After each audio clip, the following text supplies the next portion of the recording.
क्योंकि कोई भी कंपनी जो है ना मार्केट में जब वो कुरियर की लॉन्च हो रही है के लिए एक बन लेके आ रही है और उस बन के थ्रू वो अपनी मार्केट का साइज कैप्चर कर रही है। अब एफबीआई ने रिकॉर्ड रखना है कि ये 5 लाख किन किन का टैक्स है। सर रियलाइज़ करना चाहिए कस्टमर को खास तौर पे कि यार मैं जो ऑर्डर कर रहा हूँ मैं उसको रिसीव करूँ। कुरियर से आपका पार्सल जा रहा है 4% काट रहा है भाई, वो ऑलरेडी काट रहा है। जैसे पोस्टेक्स में ट्रैकिंग की पता है उस वक्त अपडेट आती है जब आपका ना 5 मिनट या 3 मिनट रह जाते हैं आपका ऑर्डर डिलीवर होने होता है। उसे मैंने कहा किस अकाउंट में गए, उसने कहा सर जी ये इजी पैसा से पेमेंट आई थी, इजी पैसा में चली गई है। तो और वो अगर मुझे रिटर्न हो जाए तो मेरा टोटल लॉस है, क्योंकि वो ब्रांडिंग किसी की हो गई है, वो मैं यूज़ नहीं कर सकता। ये जो नए लोग आ रहे हैं उनके लिए प्लगिंग लगाना प्रॉब्लम नहीं है। ठीक है, अब मैं 100% गारंटी के साथ कह सकता हूँ उसके 2 मिलियन डूबने हैं। क्यों? क्योंकि उसके पास अपना प्लान ही नहीं है। कहता है कि मैं अपना एक ब्रांड लेकर आ रहा हूँ और मैं आप डेली का बजट कितना लगाएंगे उसको मुझे सेल्स कितनी आएंगी। डेज के लिए उसको छोड़ दें, ठीक है। उसमें आप क्या सजेस्ट करेंगे कि क्या एक ही क्रिएटिव को हम लेके चले करूँगा किसी भी वेबसाइट के ऊपर जो एडवांस पेमेंट गेटवे होता है ना, ठीक है, वो ऐसे ही नहीं लग जाता और वो अभी तक पोर्टल पे बना ही नहीं है। Welcome to another episode of ecommerce पेटक और आज है एपिसोड नंबर 31 और रमज़ान सीरीज़ 3। और हमने वैसे सोचा नहीं था कि रमज़ान सीरीज़ जब हम स्टार्ट करेंगे तो वो यहाँ तक पहुँच जाएगी। और याद है जब रमज़ान स्टार्ट हो रहा था तो बैठक बॉयज़ ने आपस में डिस्कशन की और हमने कहा कि यार रमज़ान में भाई बैठक नहीं हो सकती, और ऐसा ही हुआ। और हमने पहले अशरे के अंदर एक भी वीडियो सोचा था कि नहीं बना पाएंगे, और मेरा ख्याल है कि हमारे हर हफ्ते एटलीस्ट हमने रखा हुआ है कि एक वीडियो होनी चाहिए, तो पहली वीडियो नहीं हो सकी। लेकिन फिर आप लोगों के मैसेजेस आना स्टार्ट हुए, कम्युनिटी के मैसेज आना स्टार्ट हुए, लोग कह रहे थे यार एक ऐसी ड्रग है जो नहीं मिल रही है, हम लोगों से रहा नहीं जा रहा। फिर आप लोगों की मोहब्बत हमें खींच लाई। फिर जगह का मसला था, क्योंकि हमने वैसे एक जगह रखी हुई थी, द वर्टिकल हमें इसको जो है वो स्पॉन्सर करता है, हमें एक जगह देता है बैठने की, वहाँ पे हम लोग इसे कर रहे होते हैं और वो एक सेंटर पॉइंट होता है, वहाँ डिस्कशन हो रही होती है। तो उमर भाई का ख्वाब था कि हम कभी बाहर आउटडोर बैठ के किसी चाय के ढाबे पे जो है ना कप लगा रहे हो, लेकिन वो ख्वाब हमने कभी नहीं सोचा था कि इतनी जल्दी इतना अच्छा हो जाएगा, क्योंकि उसके लिए डिफरेंट माइक्स चाहिए होते हैं। फिर हमने माइक में इन्वेस्टमेंट की जो एटलीस्ट सराउंडिंग का जो शोर है वो ख़त्म कर सके। अल्हम्दुलिल्लाह वो हम अचीव कर सके। और आज हमने ये देखा है कि बैठक को मेरा ख्याल अब किसी जगह की ज़रूरत नहीं है। बैठक को अगर किसी चीज़ की ज़रूरत है वो आपके कमेंट्स, आपके प्यार का है, और वो आप लोगों ने भरपूर दिया है। और इंशाल्लाह इस तरह ही अगर आप कमेंट करते रहे, प्यार बांटते रहे, लोगों का फ़ायदा होता रहा, और जिस तरह के स्टडीज़ हम लोगों तक आ रही हैं, ये पीछे जितनी फोर्स बैठी है ये मोहब्बत में आ रही है और इनकी मोहब्बत में हम आ रहे हैं। यकीन माने आज तबीयत इतनी ख़राब थी, आपने देखा मैंने चाय के कप से स्टार्ट किया है, लेकिन फिर भी हमने कहा कि नहीं यार आज हमने ज़रूर हर हालत में एपिसोड करना है। तो एपिसोड नंबर 3 है रमज़ान सीरीज़ का, सॉरी 4 है आज, 4 वो चौथा हो गया यार, ज़बरदस्त। तो चौथा एपिसोड है और आज थोड़ा सा एनर्जी आपने देखा है डाउन है। उसकी रीज़न ये है कि पीछे जा रहे हैं, हाँ इसीलिए आप काम करते जा रहे हैं यार। असल में उसकी रीज़न ये है कि आपने देखा ही है जो भी मुस्लिम ममालिक के दरमियान और ईरान की जो जंग हो रही है, खामनाई को उन्होंने शहीद कर दिया है, और एक बहुत बड़ी इस्लामिक फ़िगर थे, और मिडल ईस्ट के अंदर इस वक्त जो चल रहा है। और अभी तो हम लोगों को उसके असरात नज़र नहीं आ रहे, लेकिन आगे आने वाले टाइम में बड़े खौफनाक असरात उसके होने वाले हैं। लोग बाहर फंस चुके हैं। उमर भाई की यूके की फ़्लाइट थी, वो कैंसिल हो गई। उमर भाई जो है उन्होंने भी यूके जाना था, ये अभी सऊदीया से फौरी तौर पे वापस आए हैं। सऊदीया के हालात बड़े अजीब हो गए हैं, तो पूरे मिडल ईस्ट में एक जंग लग गई है। जंग से ज़्यादा एक अजीब सा एक सेंटिमेंट है मुसलमानों का, वो डेफिनेटली हम लोगों को भी आ रहा है। तो आज का जो एपिसोड है हम उसको थोड़ा सा उसी डायरेक्शन के अंदर लेके जाने लगे हैं, क्योंकि आगे आने वाला जो टाइम है, और आज ट्रेंड्सो के बानी उमैर अरशद भी हमारे साथ है, तो इनसे भी हम डिस्कस करेंगे, क्योंकि सबसे ज़्यादा जो प्रेशर इस वक्त आने वाला है ना आगे आने वाले दिनों में, वो आने वाला है कोरियर कंपनीज़ के ऊपर। हमने देखा कि जब भी ऑयल के क्राइसिस आते हैं, रिसेंटली जब ओपेक कंट्रीज़ के आपस में प्रॉब्लम स्टार्ट हुई 1970s में, और जब ऑयल एक्सपोर्टिंग कंट्री ने जब ये ऑयल एम्बार्गोज लगा दिए थे, तो उस वक्त DHL को बहुत बड़ा नुकसान हुआ। उसके अलावा जितने भी और कुरियर कंपनी से उनको बहुत ज़्यादा नुकसान हुआ। तो ये जो प्रेशर आने वाला है ना, ये सबसे ज़्यादा आने वाला है ई-कॉमर्स की डिलीवरी में, और deliveries already a backbone for the ecommerce orders, it's already a backbone for all the ecommerce players. इतनी सी भी कॉस्ट ऊपर चली जाती है तो उनका P&L मेंटेन करना मुश्किल हो जाता है, क्योंकि कंपटीशन बहुत फियर्स हो गया है। बहुत सारी कंपनीज़ ने आके बहुत ज़्यादा मार्केट ख़राब करना, रेट कम करना, और ब्रांड्स को जो है एक आदत डाल दी है, और वो हर वक्त जब भी बात करते हैं रेट पे बात कर रहे होते हैं, कोई ये नहीं बात कर रहा होता कि भाई सर्विस पे बात करो, मैं क्या सर्विसेज दे रहा हूँ। तो ये बहुत सख्त चैलेंज आने वाले हैं। क्या चैलेंजेस आएंगे, उन चैलेंजेस से कैसे निकलना है, स्ट्रेटजी क्या रखनी है आपने आने वाले टाइम में, ये बहुत ज़्यादा इंपॉर्टेंट है। तो इसी पर इंशाल्लाह डिस्कशन करेंगे। मैं फ्लोर स्टार्ट करता हूँ जहांगीर से। जहांगीर बताओ कि आगे क्या लग रहा है कि इस किस्म की सिचुएशन में ई-कॉमर्स को क्या स्ट्रेटजी रखनी चाहिए, और कब तक ये असरात रह सकते हैं, और इनसे निकलने के लिए क्या स्ट्रेटजी हम अपना सकते हैं। Thank you very much Haider भाई। अच्छा, जो आपने जो स्टार्ट किया ना कि कुरियर कंपनीज़ का एक चैलेंज, वो तो मुझे भी नज़र आ रहा है कि बिल्कुल हमारे सामने है कि जैसे ही ऑयल प्राइसेस अभी रिसेंटली अभी आपने देखा है कि जो पहली तारीख गुजरी है उसके ऊपर भी कोई 8-9-10 रुपए जो है वो गवर्नमेंट ने इंक्रीज़ किए हैं। आगे 15 तारीख को फिर प्राइसेस इंक्रीज़ होनी है, that too in the middle of the Ramzan, और वो भी उस टाइम होगा कि जब ये जंग पीक पे चल रही है। और आपको पता है कि अरामको ने वहाँ पे अपना प्लांट शट डाउन कर दिया, उनकी जो वहाँ पे ऑयल की प्रोडक्शन थी वो बिल्कुल रुक चुकी है। कतर से जितनी भी LNG के कार्गोज निकलते हैं वो उसी आबनाए हरमस से गुजरते हैं जो अभी बंद पड़ा हुआ है। जितने भी आपके सऊदी अरब के कार्गोज निकलते हैं ऑयल के भी, क्योंकि वो दमाम वाली साइड पे ज़्यादातर सैचुरेटेड है, तो वो भी सारे हर्ट हो रहे होंगे। तो ऑयल की सप्लाई के अंदर बहुत ज़्यादा जो है ना वो डिप आने वाला है, और सप्लाई कम होने का मतलब ये है कि ऑयल की प्राइसेस बहुत क्रेज़ी ऊपर जाने वाली हैं। अच्छा, जैसे ही ऊपर जाएंगी तो जाहिर सी बात है, जैसे कुरियर कंपनीज़ हैं, पानी से तो उनकी बाइकें नहीं चल रही होती हैं, पानी से गाड़ियाँ तो नहीं चल रही होती हैं, पेट्रोल से ही चल रही होती हैं। मेन जो उनका एक फैक्टर लग रहा है वो फ्यूल ही है। तो फ्यूल की प्राइसेस ऊपर जाएंगी तो आप लोगों को ये अपने दिमाग में रखना है कि हो सकता है कि जो डिलीवरी की कॉस्ट है वो आने वाले दिनों में इंक्रीज़ हो जाए। एक और चीज़ जो इंपॉर्टेंट इस वक्त चल रही है, बहुत से ब्रांड्स, उससे मैंने भी देखा है कि जो सफ़र कर रहे हैं, कि वो ब्रांड जिनका कोई 50-60% एक्सपोर्ट पर डिपेंडेंट होता था, बाहर जा रहा होता था माल, क्योंकि अब बाहर बिल्कुल भी मतलब लोग नहीं जा पा रहे हैं यहाँ से। एयर स्पेसेस बंद हैं, ईरान की एयर स्पेस बंद है, दुबई ने अपनी एयर स्पेस बंद की हुई है, बहुत से ममालिक अब जो अपनी एयर स्पेसेस बंद करने की तरफ जा रहे हैं। तो वो जो शिपमेंट्स थी वो जाना बंद हो गई हैं, वो रुक गई हैं। एक बहुत बड़ा मेजर पोर्शन जो था हमारी डिलीवरीज़ का वो जा रहा होता था आपका सऊदी के अंदर, दुबई के अंदर, क्योंकि यहाँ पे वो ममालिक के अंदर पाकिस्तानी बहुत ज़्यादा रहते हैं, तो उनको ये कोशिश होती है कि यार हम पाकिस्तान से कोई अपनी इस तरह की प्रोडक्ट मंगाएं और वहाँ पे जो ईद गुजार रहे हैं वो लोग उसको यूज़ करें। तो इस वक्त कोई भी जो कोरियर कंपनीज़ हैं वो डिलीवरीज़ नहीं दे रही हैं। तो और लोगों के अंदर भी वहाँ के जो है वो सेंटिमेंट इस वक्त ऐसा है, क्योंकि जो लोग पहले हाई राइज बिल्डिंग्स में रह रहे थे ना, आज वही लोग बेसमेंट में सो रहे हैं, क्योंकि गवर्नमेंट ने बोल दिया बिल्डिंग्स खाली करो, ड्रोन्स आ रहे हैं, आके टकरा रहे हैं, कहीं पे भी टकरा सकता है। तो सेफ्टी के लिए उन्होंने वो खाली करवा के उनको रख दिया है, मतलब कि बंद कर दिया नीचे कि आप भाई अपनी बेसमेंट्स के अंदर उसके अंदर जाएँ, वहाँ पे रहें, शेल्टर लें। तो अब वो लोग अपनी जान बचाएं या शॉपिंग करें, तो इस वक्त जान बचाने वाला एलिमेंट ज़्यादा है, शॉपिंग करने वाला एलिमेंट कम है। तो वहाँ पे भी एक डिमांड के अंदर आपने देखा कि कमी है। ओवरऑल भी जो हम लास्ट एपिसोड के अंदर बात कर रहे थे, एक बहुत अच्छा मोमेंटम चल रहा है हमारा रमज़ान का, ऑनलाइन के अंदर भी, रिटेल के अंदर भी, उसके अंदर भी थोड़ी सी कमी आना शुरू हुई है, क्योंकि जाहिर सी बात है बीइंग अ मुस्लिम हमारी भी जो एक इमोशंस हैं वो हर्ट हुई हैं। चाहे कोई शिया हो, कोई सुन्नी हो, या किसी भी मसलक से ताल्लुक़ रखता हो, जो इमाम खुमैनी की एक फ़िगर थी ना, वो किसी एक फ़िरके के लिए, एक किसी उसके लिए नहीं था, एक सेक्ट के लिए नहीं है, वो तमाम मुसलमानों के लिए यकसा वैसे ही हैं, काबिल एहतराम मोहतरम है। तो सबके ही सेंटिमेंट्स हर्ट है। तो वो जो ईद का मज़ा हमें लग रहा था कि होगा, वो अभी थोड़ा सा लोगों के अंदर जाना बंद हुआ है।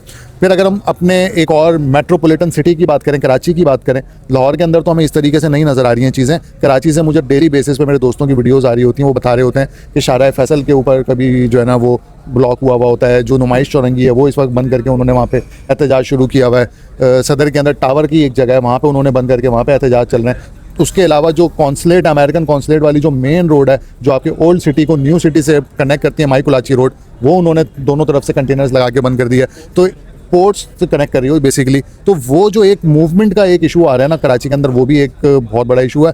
और नो डाउट कराची की जो एक मार्केट है, 3-4 करोड़ लोगों की मार्केट है, और तमाम ब्रांड्स का, मेजॉरिटी ऑफ ब्रांड्स का ऑलमोस्ट जो मेन एक अर्निंग सिटी होता है ना, number 1 city in terms of revenue, वो कराची ही होता है। तो इस वक्त कराची के हालात बहुत ज़्यादा कशीदा हैं। आपने देखा कि वहाँ पे US कॉन्सुलेट के अंदर भी कोई 9-10 लोगों की शहादतें हुई। तो उसका भी एक सेंटिमेंट है लोगों के अंदर, वो गम व गुस्सा है। उसकी वजह से लोग शॉपिंग की तरफ ना उस तरीके से नहीं जा रहे हैं। अगर कोई चाहना भी चाहता है, कोई करना भी चाहता है, तो उसके लिए हर्डल्स इतनी है कि वो नहीं कर पा रहे हैं। तो सजेशन यही है कि अगर अब आप कोई ऐसा ब्रांड है जो कि इंटरनेशनल सेल्स के ऊपर बहुत ज़्यादा रिलाई करते हैं, तो अपने बजट्स को कंट्रोल करें, थोड़ा सा स्मार्टली स्पेंड करें, कम कर दें, थोड़ा सा आप उसको देखें, क्योंकि हो सकता है कि आप ऑर्डर्स लाने में कामयाब हो जाएं, हो सकता है आपके पास ऑर्डर्स आ जाएं, लेकिन जो डिलीवरी के आगे चैलेंजेस आने वाले हैं ना, वैसे भी हम 13-14 रमज़ान पे आज बैठे हुए हैं, आगे जाके डिलीवरीज बंद ही होनी है। तो उसके अंदर हो सकता है कि आप पैसे लगा के ऑर्डर्स ले भी आएँ, उसको डिलीवर ना कर सकें। तो इससे बेहतर यह है कि आप उसको थोड़ा सा अभी ब्रेक लगाएं और ईद के बाद वाला जो टाइम है उसके अंदर उसको कैपिटलाइज करने की कोशिश करें। अच्छा, उमेर भी मेरा सवाल आपसे होगा, आप देख रहे हैं कि ऑलरेडी कोरियर की ना एक प्राइस वॉर चल रही होती है। उस प्राइस वॉर में ऑलरेडी मार्जिन आप लोगों ने अपने बहुत ही श्रिंक किए होते हैं, और अगर नहीं करेंगे तो डेफिनेटली ब्रांड्स प्रेफर नहीं करता। आज ब्रांड्स जो हैं शायद बात बाद में करते हैं सर्विसेज की, पहले कहते हैं यार हमें ये प्राइस दे दो।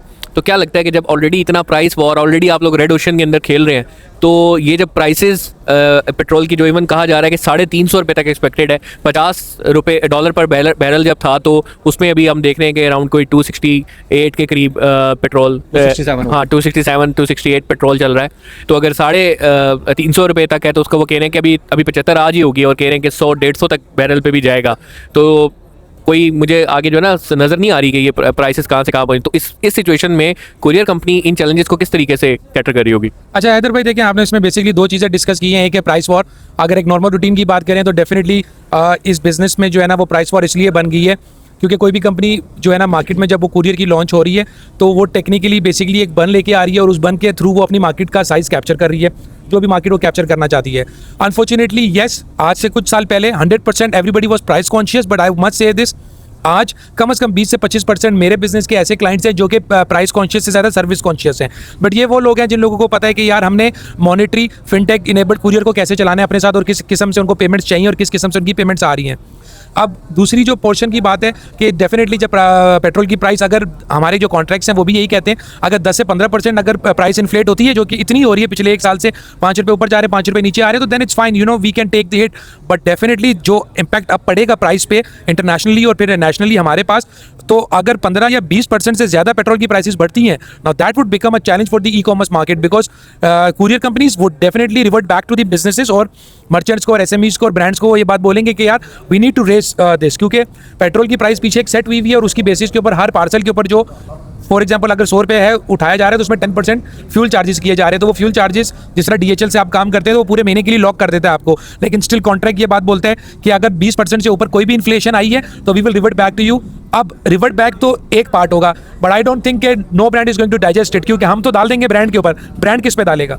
ब्रांड अपनी प्राइसिंग मॉडल स्ट्रक्चर तो नहीं चेंज कर सकता, क्योंकि उससे तो अपनी प्राइसिंग मॉडल स्ट्रक्चर उस सीजन की बना के दे दी हुई है। तो मैं तो समझता हूँ कि ठीक है, I run a courier company, but हम जब भी बात करते हैं तो हमारे लिए बहुत ज़रूरी ये है कि हम इस ई कॉमर्स इंडस्ट्री को कैसे बचाएंगे और इसको कैसे काम को बढ़ाएंगे। तो this has become the challenge of the month, challenge of the day, कि प्राइसेस पेट्रोल के ऊपर जा रही हैं और बहुत ज़्यादा प्रॉब्लम्स इसमें क्रिएट हो रही हैं। अभी तक तो it's manageable, but it all depends how a person is running his company, क्योंकि एक्सपेंसेस ग्रोथ एनुअली देखी जाती है। आप भी एनुअल टारगेट्स बनाते हैं, एनुअली उसकी ग्रोथ के मैट्रिक्स होते हैं।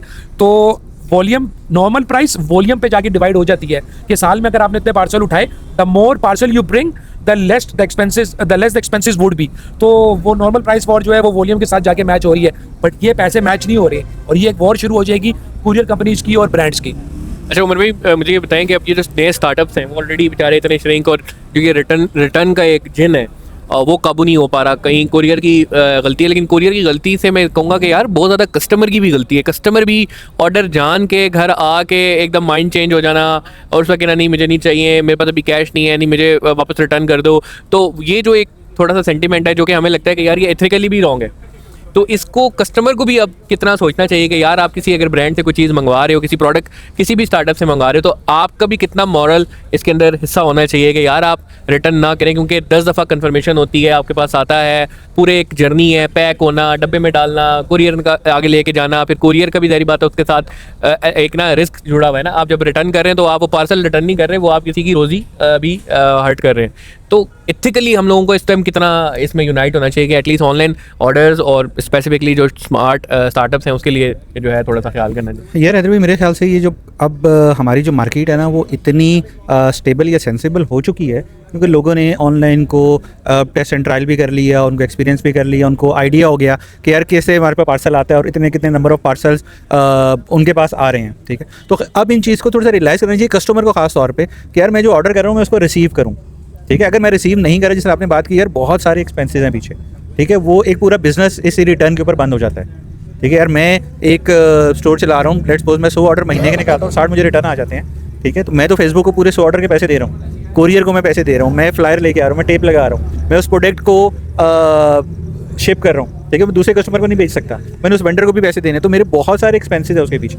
ठीक है, और बहुत सारे बिजनेसेस हमने बंद होते देखे हैं इस सिर्फ रिटर्न की वजह से। अब उस पर कुछ कसूर आपका कुरियर का है।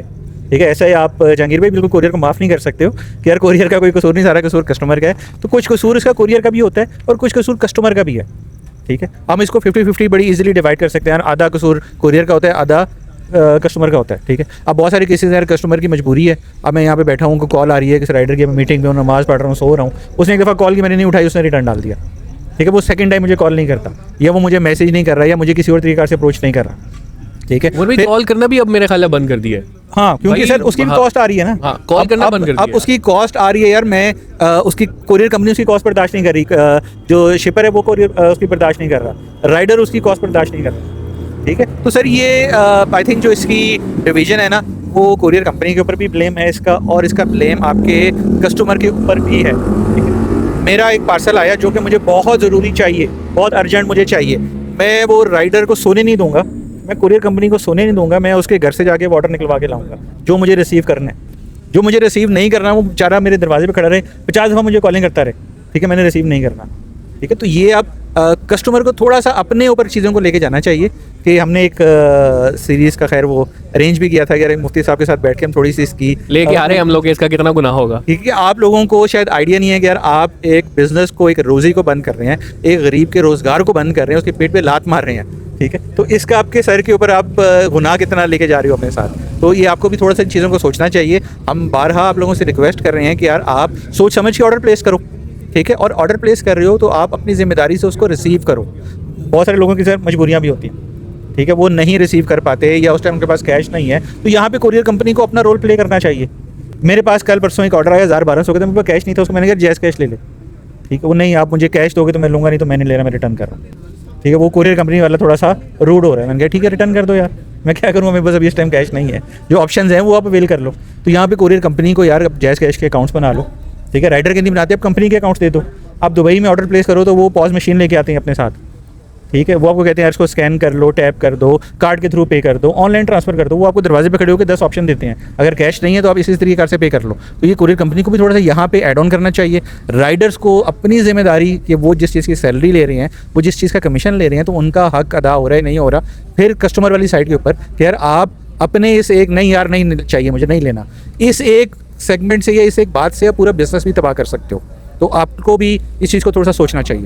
लेकिन कैश ऑन डिलीवरी एक बहुत बड़ी नेमत है, और अगर हम इस तरीके से इसको एक्सप्लॉइट करते रहेंगे तो एक टाइम ऐसा आएगा कि वो ख़त्म हो जाएगी, लोग ऑप्शन देना ख़त्म कर देंगे। हम अगर बात करें तो हमने सऊदीया में देखा कि कैश ऑन डिलीवरी पे अगर ऑर्डर आ रहा है तो उसका 30 रियाल एक्स्ट्रा चार्ज कर रहे थे। दुबई में भी ऐसे ही है, COD का अगर वो करें तो यार एक नेमत है, हम लोगों ने अगर अवेल यार अब मेरा ख्याल है शायद उसकी इतनी अब जरूरत होनी नहीं चाहिए। इवन दराज ने भी अभी इसी तरह का मॉडल स्टार्ट किया है कि अगर आप वो कैश ऑन डिलीवरी पे करते हैं तो वो समथिंग प्राइस चेंज है, उसके कैश हैंडलिंग चार्जेस होते हैं। यार COD ना एक ज़माने में मजबूरी थी करना, उसकी उस रीज़न ये थी कि बहुत सारे ब्रांड से उनको वेरीफाई नहीं कर सकते थे, प्रोडक्ट आएगा नहीं आएगा, चीज़ों की जो है ना वो होती थी। लेकिन अब मेरा ख्याल है समझ आती है कि यार नहीं, प्रोडक्ट्स जो हैं, ब्रांड्स हैं और उसके रिव्यूज़ हैं, बहुत सारे और एलिमेंट्स हैं जिसे आप चेक कर सकते हो। तो मेरे ख्याल है कुछ आने वाले टाइम में COD को भी थोड़ा ख़त्म होना चाहिए ताकि बहुत सारी चीज़ें सेटल डाउन हो सके। उमर भाई की बात बिल्कुल ठीक है, अगर COD आपने खत्म करनी है तो इसके पीछे कंपनीज को काम करना पड़ेगा। बजाय से कि हम इंडिविजुअल राइडर को कह रहे थे कि यार अपना जैस कैश दे दो या इजी पैसा दे दो, उसमें वो लोग भी क्या करते हैं, वो कहते हैं कि अगर आपने जैस कैश के थ्रू पेमेंट तो 100 रुपीज़ आप एक्स्ट्रा कर दे क्योंकि हमने बाहर से निकलवा कर पेमेंट देनी है। तो जिसकी वजह से वो भी कस्टमर आपको मतलब वो ठीक है वो 100 रुपीज़ या जो भी एक्स्ट्रा अमाउंट मांग रहे हैं वो नहीं देना चाहता तो वो रिटर्न कर देता है। अभी इसी तरह से मेरे पास एक केस आया बैठक के प्लेटफॉर्म से ही, एक बंदा है उसका ब्रांड रन कर रहा है, उसके 200-250 ऑर्डर हैं पर डे के। वो कहता है यार मुझे राइडर्स ने, कोरियर कंपनी ने इतना तंग किया हुआ है, आप मुझे बताएं कि किसी तरह से हम अपनी फ्लीट सर्विस स्टार्ट कर सकते हैं कि जो मेरा 200-250 ऑर्डर है डेली का वो हट ना हो। तो मतलब यहाँ तक ब्रांड्स जिनको लगता है कि यार थोड़ी सी इन्वेस्टमेंट है या हम इस चीज़ को स्टार्ट कर सकते हैं तो वो यहाँ तक सोच रहे हैं, और मेरे पास लिटरली उस चीज़ पे वो आई भी हुई है बैठक पे। वलीद भाई सॉरी जहांगीर भाई, एक इसमें सेगमेंट छोटा सा और भी है, वो है आपके ब्रांड का कस्टमर के ऊपर ट्रस्ट, ठीक है। मैं सफ़ायर से ऑर्डर कर रहा हूँ, मैं हमेशा पेड ऑर्डर करता हूँ, ठीक है। मुझे पता है यार कोई भी मसला होगा, मैंने उनके फेसबुक, व्हाट्सएप, लिंक्डइन, ट्विटर कहीं जाके एक मैसेज करना है, मेरा मसला सुना भी जाएगा और सॉल्व भी होगा, ठीक है। तो जो नॉन ब्रांड है मुझे उनके ऊपर ट्रस्ट नहीं है यार, मैं ऑर्डर क्या करूँगा और मुझे मिलेगा क्या, वो मैं पेड करूँगा तो मिलेगा भी या नहीं मिलेगा, ठीक है। तो ये जो शिपर हैं, बेशक वो छोटे लेवल का है बड़े लेवल का है, अपनी रिटर्न पॉलिसी, अपनी एक्सचेंज पॉलिसी बहुत क्लियरली अपनी वेबसाइट के ऊपर मेंशन करें और कस्टमर सपोर्ट को बहुत ज़्यादा स्ट्रॉन्ग कर दें, ठीक है। तो ये जहाँ तक इसमें ये मसला है, जिस तरह से आप कह रहे हैं कि ब्रांड और नॉन ब्रांड का मसला है, तो इसमें जो आपके फिनटेक कंपनीज हैं जो कि आपको पेमेंट गेटवे और ये सारी सर्विसेज दे रही हैं, बेसिकली उनके भी थोड़ा सा ट्रस्ट फैक्टर की बात आती है। अब जिस तरह आपके बैंक्स हैं, बैंक्स आपको खुद प्रमोशनल ईमेल्स और सारा कुछ करते हैं कि आप ब्रांड के अलावा कहीं पर भी अपना कार्ड या अपनी डिटेल्स ना शेयर करें। अगर आप करेंगे तो किसी भी नुकसान के लिए हम जिम्मेदार नहीं होंगे। तो इस चीज़ को फिर आप कैसे, एक चीज़ मैं यहाँ पे ऐड करूँगा, किसी भी वेबसाइट के ऊपर जो एडवांस पेमेंट गेटवे होता है ना, ठीक है, वो ऐसे ही नहीं लग जाता, ठीक है। आपकी कंपनी रजिस्टर होगी, आपका ऑफिशियल बैंक अकाउंट होगा, वो 25 किस्म के डॉक्यूमेंट्स होंगे, फिर आपका वो जो एडवांस पेमेंट वो स्विच है, पेमोब है, कोई भी पेमेंट गेटवे है, वो इजीली नहीं लगता। तो जिस वेबसाइट के ऊपर वो पेमेंट गेटवे लगा हुआ है, आप उस वेबसाइट के ऊपर ट्रस्ट कर सकते हो कि ये रजिस्टर्ड ब्रांड है, इनका ऑफिस है, इनका वेयर हाउस है, इनके पास इन्वेंट्री पड़ी हुई है। क्योंकि जो पेमेंट गेटवे लगता है ना, ये पीछे स्टेट बैंक के साथ कनेक्टेड है और स्टेट बैंक की बहुत स्ट्रिक्ट टर्म्स एंड कंडीशन है इन चीज़ के ऊपर, वो ऐसे राह चलते आप अप्लाई नहीं कर सकते हो। इवन आपकी वेबसाइट के ऊपर जायज़ कैश, ईजी पैसा का भी जो पेमेंट गेटवे लगा होता है ना, वो भी बहुत खजल ख्वारी के बाद लगता है। ठीक है, मर्चेंट अकाउंट खुलता है, आपका पेपर वर्क लगता है, आपकी प्रॉपर्टी का रेंट एग्रीमेंट लगता है, फिर आपका वो ऑफिस विजिट करते हैं, वो तस्वीरें कहीं से वीडियो बनाते हैं, उन्होंने ये सारा डाटा पीछे बैकएंड के ऊपर जमा करवाना होता है। ठीक है, तो जिस वेबसाइट के ऊपर ये पेमेंट गेटवे लगा हुआ है, आप उस वेबसाइट के ऊपर ट्रस्ट कर सकते हैं। अब जिसके ऊपर नहीं लगा हुआ, ठीक है, मैंने एक स्टूडेंट था, उसने मुझे बोला यार मुझे पेमेंट गेटवे लगवाना है। ठीक है, उसको मैंने एक बंदे का नंबर दिया कि यार ये कंपनी है, ये आपको रब्ता करेगी। उसने मुझे फिर आधे घंटे बाद मैसेज किया जी, उन्होंने मुझे ना 36 डॉक्यूमेंट्स की लिस्ट भिजवा दी है कि ये होगा तो लगेगा। ठीक है, तो ये एक बहुत अच्छी चीज़ है कि जो कंपनीज अभी ई कॉमर्स रजिस्टर नहीं कर रहे हैं अपने आप को, SECP में, FBR में अपने कंपनी का अकाउंट नहीं बनवा रहे, उसमें पेमेंट गेटवे नहीं है। तो ये सबसे पहले आपके पास एक फ़िल्टर आ जाता है कि यार ये अच्छी कंपनी है, रजिस्टर है, प्रॉपर काम कर रहे हैं कॉमर्स का, और ये प्रॉपर काम नहीं कर रही है, घर से बैठ के फ्रीलांस पे इसको चला रहे हैं। तो एक आपके पास यहाँ पे एक बैरियर आ गया कि आप इसके ऊपर ट्रस्ट करके यहाँ पे आप एडवांस पेमेंट कर सकते हो। ठीक है, फिर बहुत सारे लोग हैं जो बहुत अच्छा काम कर रहे हैं बट वो उस लेवल पे नहीं है, उनको उस लेवल पे आने के लिए टाइम लगेगा। उनकी वेबसाइट, उनकी टर्म्स एंड कंडीशन और उनकी कस्टमर सपोर्ट ये कस्टमर को ट्रस्ट दिलवाती है कि यार यहाँ से ऑर्डर किया जाए या नहीं किया जाए। ठीक है, एक सिंपल सी एग्जांपल कि आपको कस्टमर के आपने ऑर्डर प्लेस किया और आपको कॉल आई कन्फर्मेशन की, उसका लहजा, उसके बात करने का तरीका आपको बता देगा यार दे आर प्रोफेशनल या वो बदेसी से काम चला रहे हैं। ठीक है, मुझे कुछ ना कुछ अपना पर्सनल एक्सपीरियंस था, वो कॉल करके बोलते हैं हाँ जी आपने ऑर्डर किया, लेना है कि नहीं लेना, जल्दी बताओ मुझे। कि तो यार ये अब मुझे क्या परसेप्शन मिल रही है कि इसके पीछे बैकएंड के ऊपर कौन सी कंपनी है, ये कौन से लोग हैं। ठीक है, एक तरीकाकार, एक प्रोफेशनल वे कस्टमर को ट्रस्ट दिलवाता है कि यार मुझे यहाँ से बाइंग करनी है या नहीं बाइंग करनी।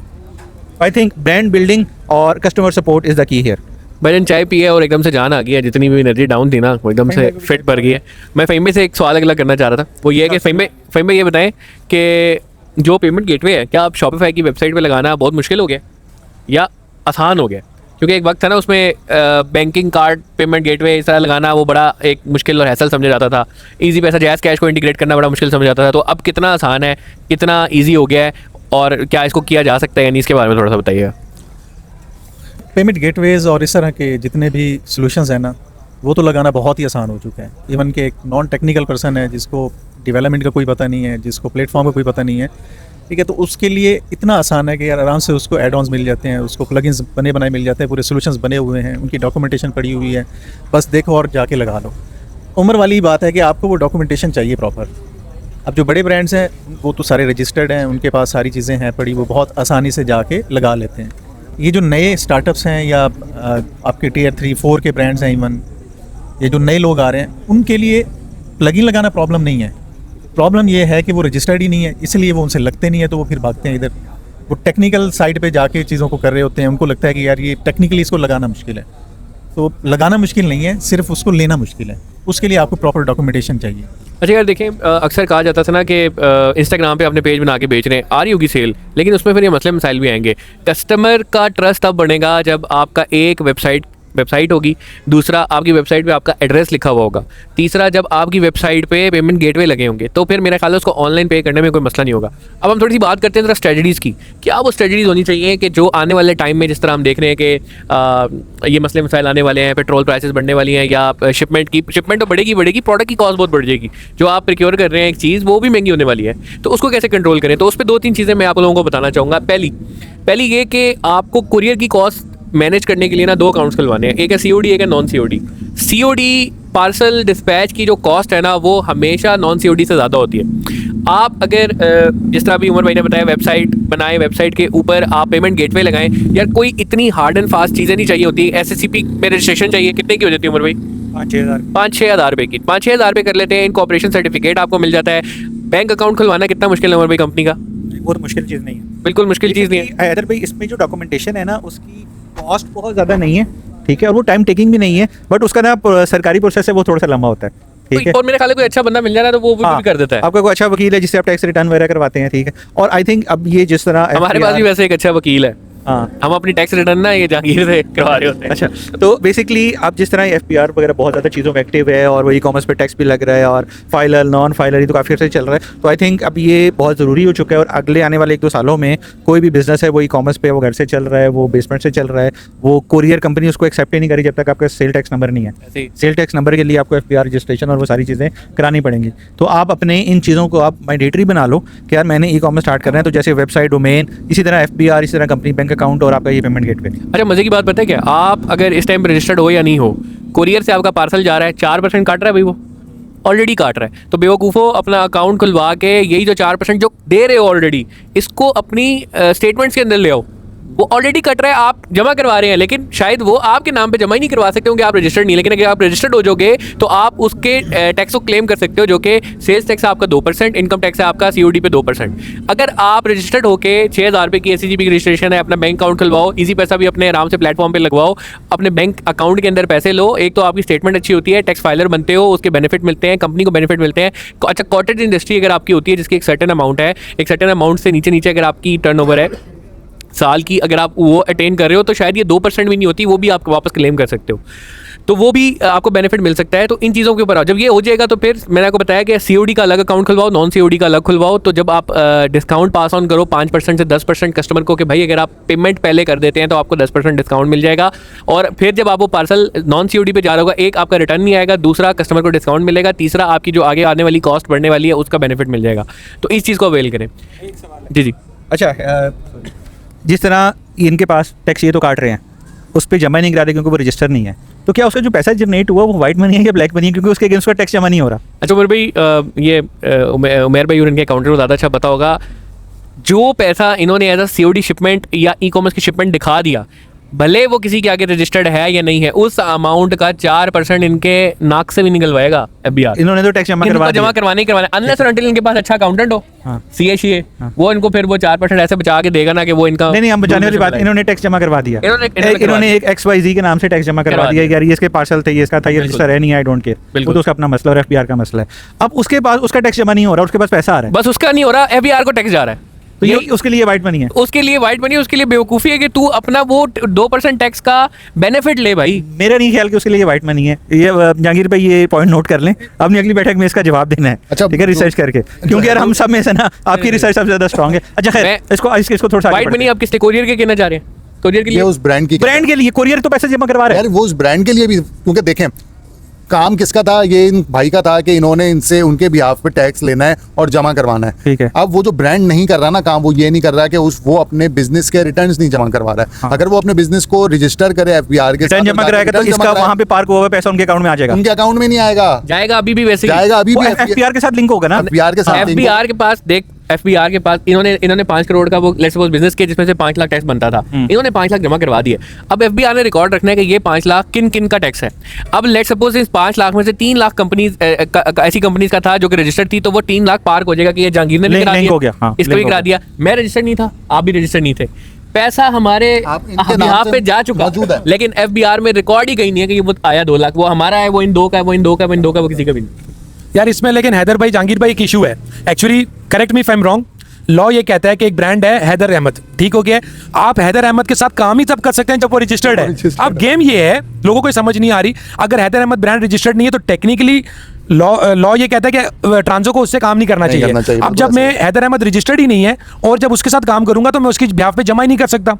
तो जब आप जमा करते हैं तो उसके लिए आपको रजिस्टर्ड होना जरूरी है, क्योंकि वो बिजनेस ही नहीं एग्जिस्ट करता। एक तो ये पॉइंट क्लियर हो गया, ठीक है। अगर एक ब्रांड रजिस्टर्ड ही नहीं है तो टेक्निकली कुरियर को उससे काम नहीं करना चाहिए। जब कुरियर उससे काम कर रहा है तो आप कुरियर गुनहगार हो गया FBR की नजर के अंदर कि you are working with an entity who or which is not registered with FBR। इसीलिए वो STRN होने वाला उन्होंने इंट्रोड्यूस किया था कि STRN होना चाहिए अगर आप यू आर सेलिंग गुड्स। अब दूसरी मसला यहाँ पे ये आ जाता है कि आज तकरीबन 9 महीने हो गए 3 क्वार्टर टैक्स को इंट्रोड्यूस हुए अभी तक जो 4% मैं किसी भी ब्रांड का डिडक्ट कर रहा हूँ, 2% sales tax, 2% income tax, 2% income tax तो मैं पे कर रहा हूँ, ठीक है, और वो आपको रिफ्लेक्ट भी हो रहा है आपके पोर्टल पे मंथ एंड के ऊपर। अब 2% सेल्स टैक्स मैं विद होल्ड कर रहा हूँ, ठीक है, और वो अभी तक पोर्टल पे बना ही नहीं है। मैं रिसेंटली कैब में राना तारिक साहब, वो ब्रांड है असफंदियार साहब, नहीं, ये एक ब्रांड है राना तारिक महबूब साहब का, यूनिवर्स, मोनार्क नहीं, रॉयल टैग, यस। अच्छा, रॉयल टैग में मेरी सीएफओ से बात हुई तो वहाँ पे राना तारिक साहब ने उस दिन मुझे बताया कि यार कैब की एक मीटिंग हुई है एफबीआर के साथ जिसके ऊपर उन्होंने फंक्शनैलिटी डेवलप कर ली है, लेकिन अभी तक वो इंप्लीमेंट नहीं हुई है। अब इसमें सबसे बड़ा प्रॉब्लम पता है क्या बन गया हुआ है? पिछले 9 महीने में पिछले 9 महीने में 2% टैक्स काटा है कंपनी ने और ब्रांड उससे काम ही नहीं कर रहा। अब जब फंक्शनैलिटी लाइव होगी तो वो ब्रांड उसके पीछे भागेगा। अब वो 2% जिसका 10 करोड़ 20 करोड़ का वॉल्यूम, अगर 50 करोड़ का काम आपने कर लिया एक कुरियर के साथ, 2% उसने आपका काट के बैठा हुआ है, अब वो जमा कैसे करवाएंगे आप उससे?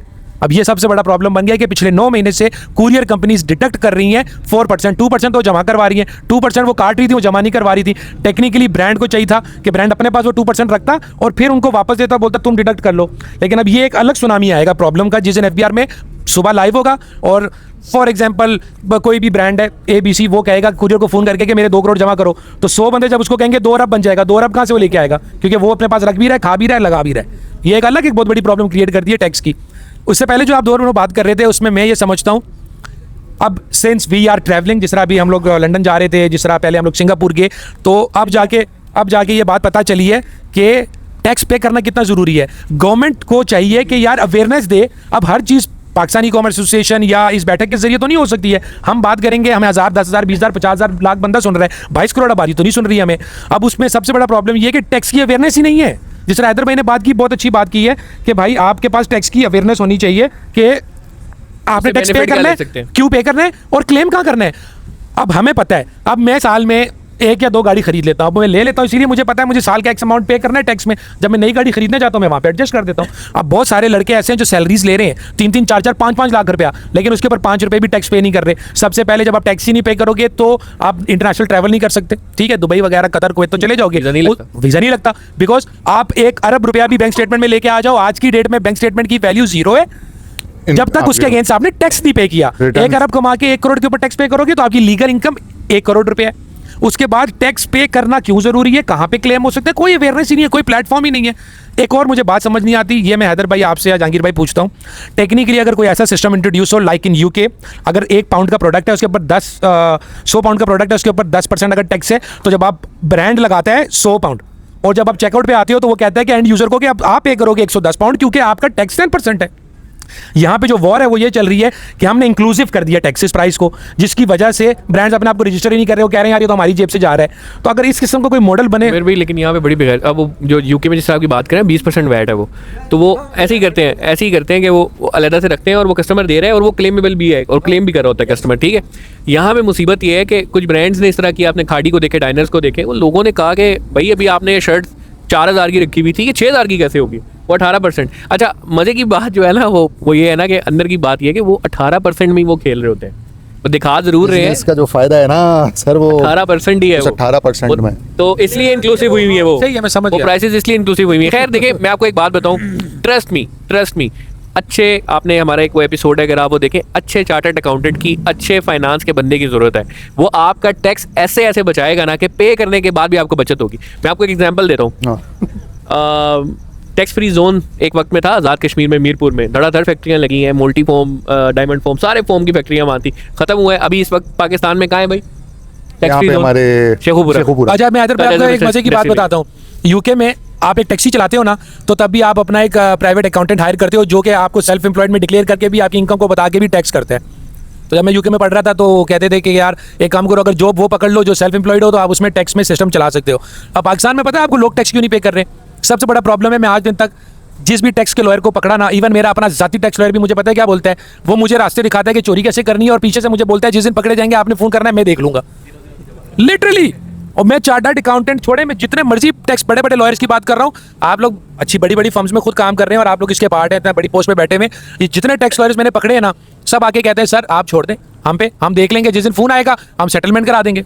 अच्छा, आपकी बात ना 101% सही है, लोग ऐसे ही करते हैं और उनके करने का एक रीज़न है, क्योंकि 100 में से 99 जो लोग उनके पास आ रहे हैं ना, वो उनसे चाहते ही यही हैं कि ये करो। अब एक आध बंदा चला जाता है ना, जो कि आप जैसा होता है, उमर भाई जैसा होता है, हमारे जैसा होता है, कि जिसने अपनी वो चीज़ें, क्योंकि देखें अब पहले जो है ना वो आप स्टेटमेंट जमा कराते थे, वीज़ा का प्रोसेस हो जाता था, वो स्टेटमेंट के साथ आपको कहता है कि अपना FBR की रिटर्न लगाओ। अब वो FBR की रिटर्न मैच करता है आपके बैंक अकाउंट के साथ, और अगर उसके अंदर रिटर्न आपकी बता रही है कि जी आपने महीने पूरे साल का जो है 5 लाख रुपए टैक्स दिया है, लेकिन इनकम आपने कोई 10-20 करोड़ रुपए शो कर दिया है, तो वो कभी भी उसको नहीं कहेगा। और अगर आपने इनकम ज़्यादा शो कर वो इनकम कम शो कर दी है, टैक्स ज़्यादा दिखा दिया है, तो वो भी मिस कैलकुलेशन में आ जाएगा। तो वो आपकी रिटर्न्स आपकी स्टेटमेंट का रिफ्लेक्शन होना चाहिए, तब जाके आपके, क्योंकि लोग क्या करते हैं जी वीज़ा अप्लाई किया, वीज़ा रिजेक्ट हो गया, वीज़ा अप्लाई किया, रिजेक्ट हो गया। सर इसी वजह से रिजेक्ट हो रहे होते हैं कि वो आपकी इनकम और आपकी वो मैच नहीं कर रही होती। फिर और मसले पता है कहाँ आते हैं, इस तरह की आपने कहा जी मुझे कोई 10 लाख की जो है ना वो स्टेटमेंट चाहिए, वीज़ा लग जाएगा, वो 10 लाख वो करोड़ की 10 करोड़ की ला के दे दी। अब 10 करोड़ की स्टेटमेंट लगाई, साथ में अपना रिटर्न लगाया 0-0 वाला, वो मैच ही नहीं हुई। बाद में FBR पीछे पड़ गया कि भाई ये 10 करोड़ जो तुमने इनकम स्टेटमेंट में शो किया ना अपने, बताओ उसका हिसाब दो। तो यहाँ पे भी इस तरह भी लोग जो है ना वो फंसे हैं। तो इस तरह का काम नहीं करना चाहिए। जो सही तरीका है ना, मतलब जो आपके टैक्स है उसको उस हिसाब से दिखाएं। और एंड में जैसे हैदर भाई ने बताया ना कि बहुत से तरीके ऐसे होते हैं, आप जगह जगह टैक्स दे रहे होते हैं, वो क्लेमेबल होता है, आप नहीं ले रहे होते। At the end of the day जब आप पूरा रिटर्न फाइल करके अपने सारे क्लेम्स डाल देते हो, तो या तो पेनल जो आपकी लाइबिलिटी बन रही होती है टैक्स की तो थोड़ी सी होती है, या फिर आपका रिफंड बन रहा होता है। At the end of the हमेशा ऐसा ही होता है अगर आप सही बिल्कुल सारी चीज़ें करें। अच्छा, मेरी थोड़ी सी जो नॉलेज है ना इस टैक्स और इन सब से रिलेटेड, वो इस वजह से कि मैंने CA पढ़ना शुरू किया था। CA के 3 मॉड्यूल्स क्लियर किए, तो उसमें ये टैक्सेशन और अकाउंटिंग और ये सारी चीज़ें ना ये थोड़ी बहुत पढ़ ली थी, तो इस वजह से थोड़ा बहुत नॉलेज है। तो इस वजह से भाइयों की थोड़ा बहुत खिदमत कर देते हैं। यार जहांगीर भाई, बेसिकली ना जो मसला है ना वो ये है कि लोगों को टैक्स जमा करवाने का या इस FBR रिटर्न इसके फ़ायदे का पता ही नहीं है। ठीक है, अब वो जो आपने बात की कि यार अकाउंट में पैसा है तो इसका मतलब मैं अमीर हूँ। आपका पैसा वो है जिसका आप टैक्स देते हो। ठीक है, जिसका आप टैक्स नहीं देते हो वो आपके लिए पास ब्लैक मनी है, वो आपका पैसा ही नहीं है, वो आपके लिए नुकसानदेह है ना कि फ़ायदेमंद हो। ठीक है, कि यार अभी मैंने अपनी एग्जांपल दूं कि उमर भाई को पता है कि यार हमारे जो वीज़ा प्रोसेसिंग में मसले आए थे वो यही आए थे, यार अकाउंट में इतना पैसा पड़ा हुआ है, टैक्स रिटर्न में उतना पैसा नहीं है। ठीक है, तो वो ब्लैक मनी है हमारे लिए, वो हमारे पास वो लीगल मनी नहीं आता। हालांकि वो लीगल हमने कमाया हुआ है, सारा कुछ है, इनवाइसेस हैं, पर उसका टैक्स जमा नहीं हो रहा। ठीक है, तो हमने जिस अपना वीज़ा एप्लीकेशन जमा कराया तो फर्स्ट टाइम वो रिजेक्ट हो गया, और वो केस उस पर यही था, रिजेक्शन यही थी कि यार आपके पास ये जो पैसा आ रहा है ये ट्रैकेबल नहीं है। फिर उसके बाद हमने क्या किया, उस सारे पैसे को सॉर्ट किया। ठीक है, हमने यहाँ पे चार्टर्ड अकाउंटेंट को ऐड किया, उसने पूरी फाइनेंस समरी और प्रॉफिट लॉस और एक एक चीज़ डिटेल में को बेचारे ने हफ्ता लगा के वो सारी वर्किंग कंप्लीट की। उसके बाद वो वीज़ा अप्रूव हुआ, क्योंकि अब उसको वीज़ा जो ऑफिसर है उसको मेरे डॉक्यूमेंट्स देख के, मेरी बैंक स्टेटमेंट FBR और चार्टर्ड अकाउंटेंट की वो सारी चीज़ें देख के समझ में आ रहा है कि इसके पास पैसा आ कहाँ से रहा है, जा कहाँ पे रहा है और खर्चे कहाँ पे हो रहे हैं और कितने पैसे का ये टैक्स दे रहा है। अच्छा, मैं थोड़ा सा करेक्ट करना चाहूँगा उमर भाई, टैक्स जमा हो रहा था बट सही शिक में नहीं था, और वो जहाँ पे आना था वो नहीं, अगर नहीं हो रहा था फिर तो कोड्स है ना जहाँ आप अपनी फाइल भी जो कर रहे हैं जी उसकी अपनी मैं माइक बार दे देता हूँ आगे, मैंने कहा मैं कम बोलूँ लेकिन वो बार माइक मुझे बोली। हाँ, वो सबसे बड़ा जो प्रॉब्लम ये है कि मेरे लॉयर ने क्या किया, मैंने एक एक्स अमाउंट के ऊपर उसे कहा टैक्स पे कर, उसने अपनी एक फंकारी करते हुए मेरे 2 कोड्स के अंदर इनकम टैक्स पे कर दिए, और वो एक ऐसे कोड में उसने ले जाके टैक्स पे कर दिया। वो अपनी तरफ से एफिशिएंसी दिखा रहा था, लेकिन इवेंचुअली वो मेरा उस कोड के अंदर जो टैक्स पे हुआ था वो वेस्ट हो गया, क्योंकि उसने टैक्स तो पे किया लेकिन उसने मेरे एक्सपेंसेस इतने लगा दिए छत से ले जाके कि जो जस्टिफाई करना मुश्किल हो जाएगा।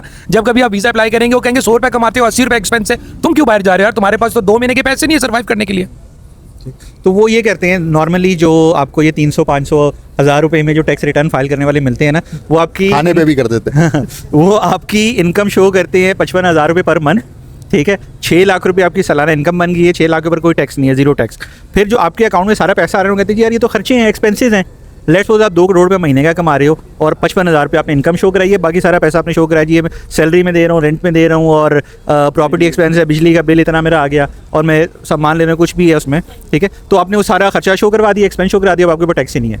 अब आप टेम्परेरी तौर पर बड़ा खुश हो गए, यार मैं तो 0 रिटर्न के ऊपर है, या मैक्सिमम आपका जो बना है वो 500,000 रुपये एक साल का आपने टैक्स जमा करवा दिया, सियासतदान बना दी। ठीक है, सियासतदान भी ब्रांड्स भी तो यही कर रहे हैं। अब आपके लिए, आपके सिर्फ ये वीज़ा के लिए काम में नहीं आएगा, आपको ये लोकल भी पकड़ा जाएगा कि यार तू 55,000 रुपये कमा रहा है और तेरा 95 लाख रुपये खर्चा है, तो ऐसा कौन सा काम कर रहा है तू?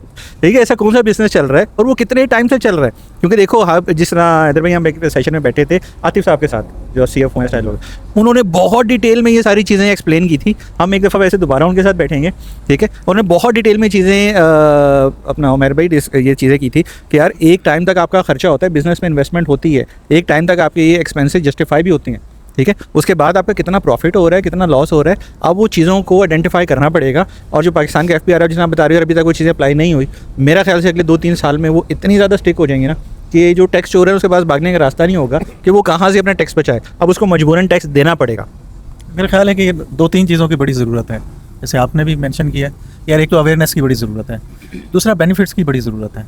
तो हमारा 80% आप देखें ना, ई-कॉम के अंदर भी छोटे ब्रांड्स या वो स्टार्टअप्स आ रहे होते हैं, बाकी 20% है ना ये बड़े ब्रांड्स टियर 1 के टियर 2 के, मिलियन के हिसाब से तो वो लोग आ रहे होते हैं 10 मिलियन 20 मिलियन का बिजनेस करके निकल जाते हैं, फिर कोई और प्रोडक्ट पकड़ते हैं, फिर वो इस तरीके से। तो वो अब जैसे यूके की बात हो रही थी, तो यूके क्या करता है, यूके आपको 80,000 टू 1 लाख पाउंड तक की एजम्पशन देता है टैक्स में।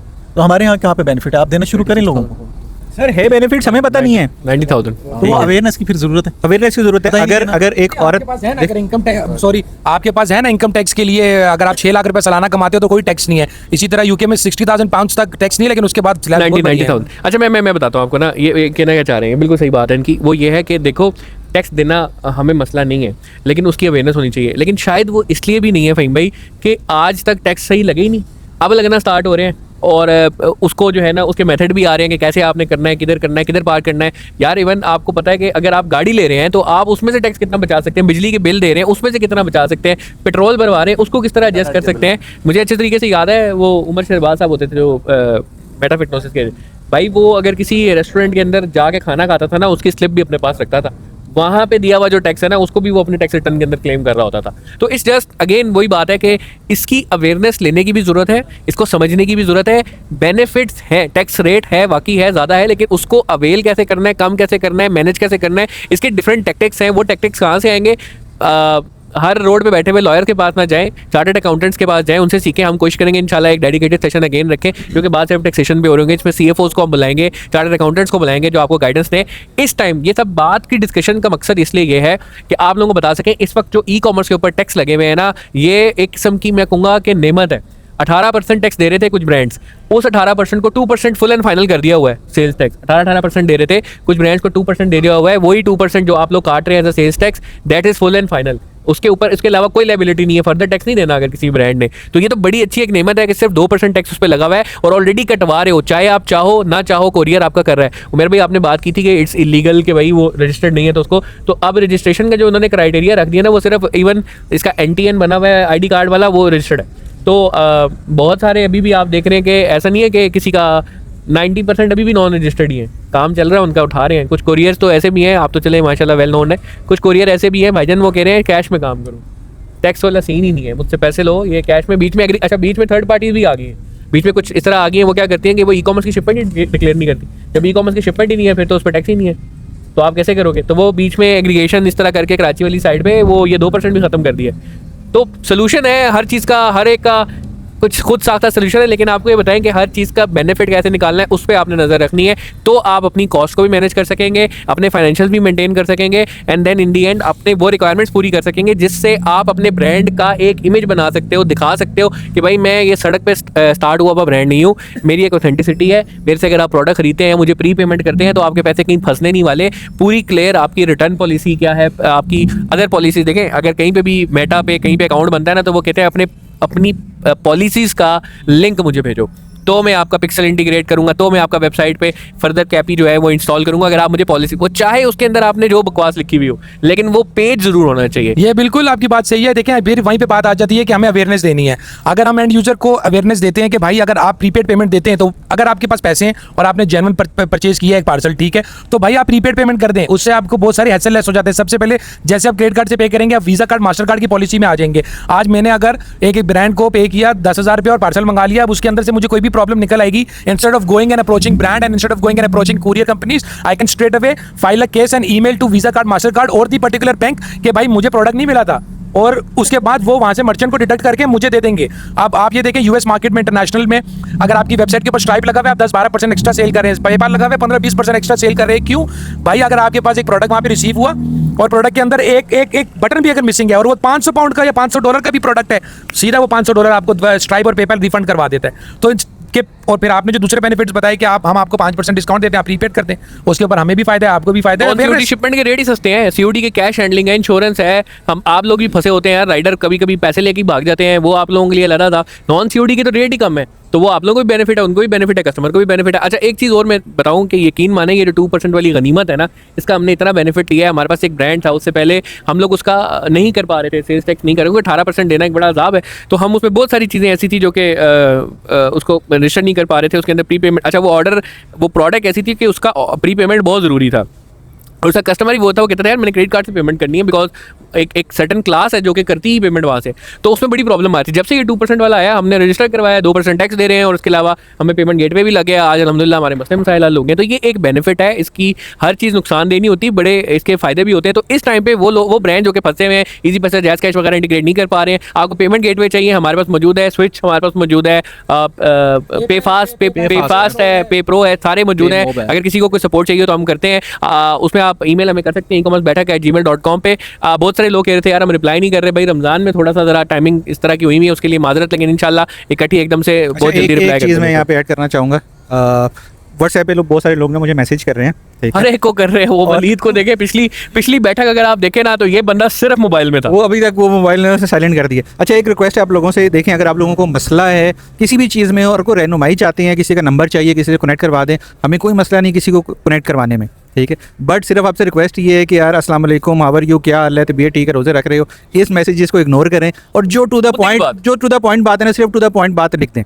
AOA लिख मतलब वो मैसेज तो हमारा सर पक गया। 7-8 मुझे मैसेज है, अस्सलाम वालेकुम, क्या हाल है, तबीयत ठीक है, रोजे रख रहे हैं, सहरी कर ली, सहरी मुबारक, रमजान मुबारक। कौन है? फिर उसके बाद मैसेज के यार आप रिप्लाई नहीं कर रहे हो, ठीक है? यार आप सीधी मुद्दे की बात लिखो, यार मुझे ये मसला है, ट्रांजो के साथ लोगों को मसले कहते हैं यार पेमेंट नहीं मिल रही, ठीक है? अब मैंने 6-7 लोगों को मैसेज किए कि यार आपका अकाउंट बताओ कि आपका अकाउंट किस नाम से है, ठीक है? तो भजन कोई रिप्लाई। और भाई ट्रेंड्सो के साथ जो मसले है ना, वो हमने क्रैक किया है, हमने क्रैक कर लिया है। एक दो फोन आ रहे हैं जहांगीर को ना, और इधर टीम में भी 1-2 लोगों को ना फ़ोन आ रहे।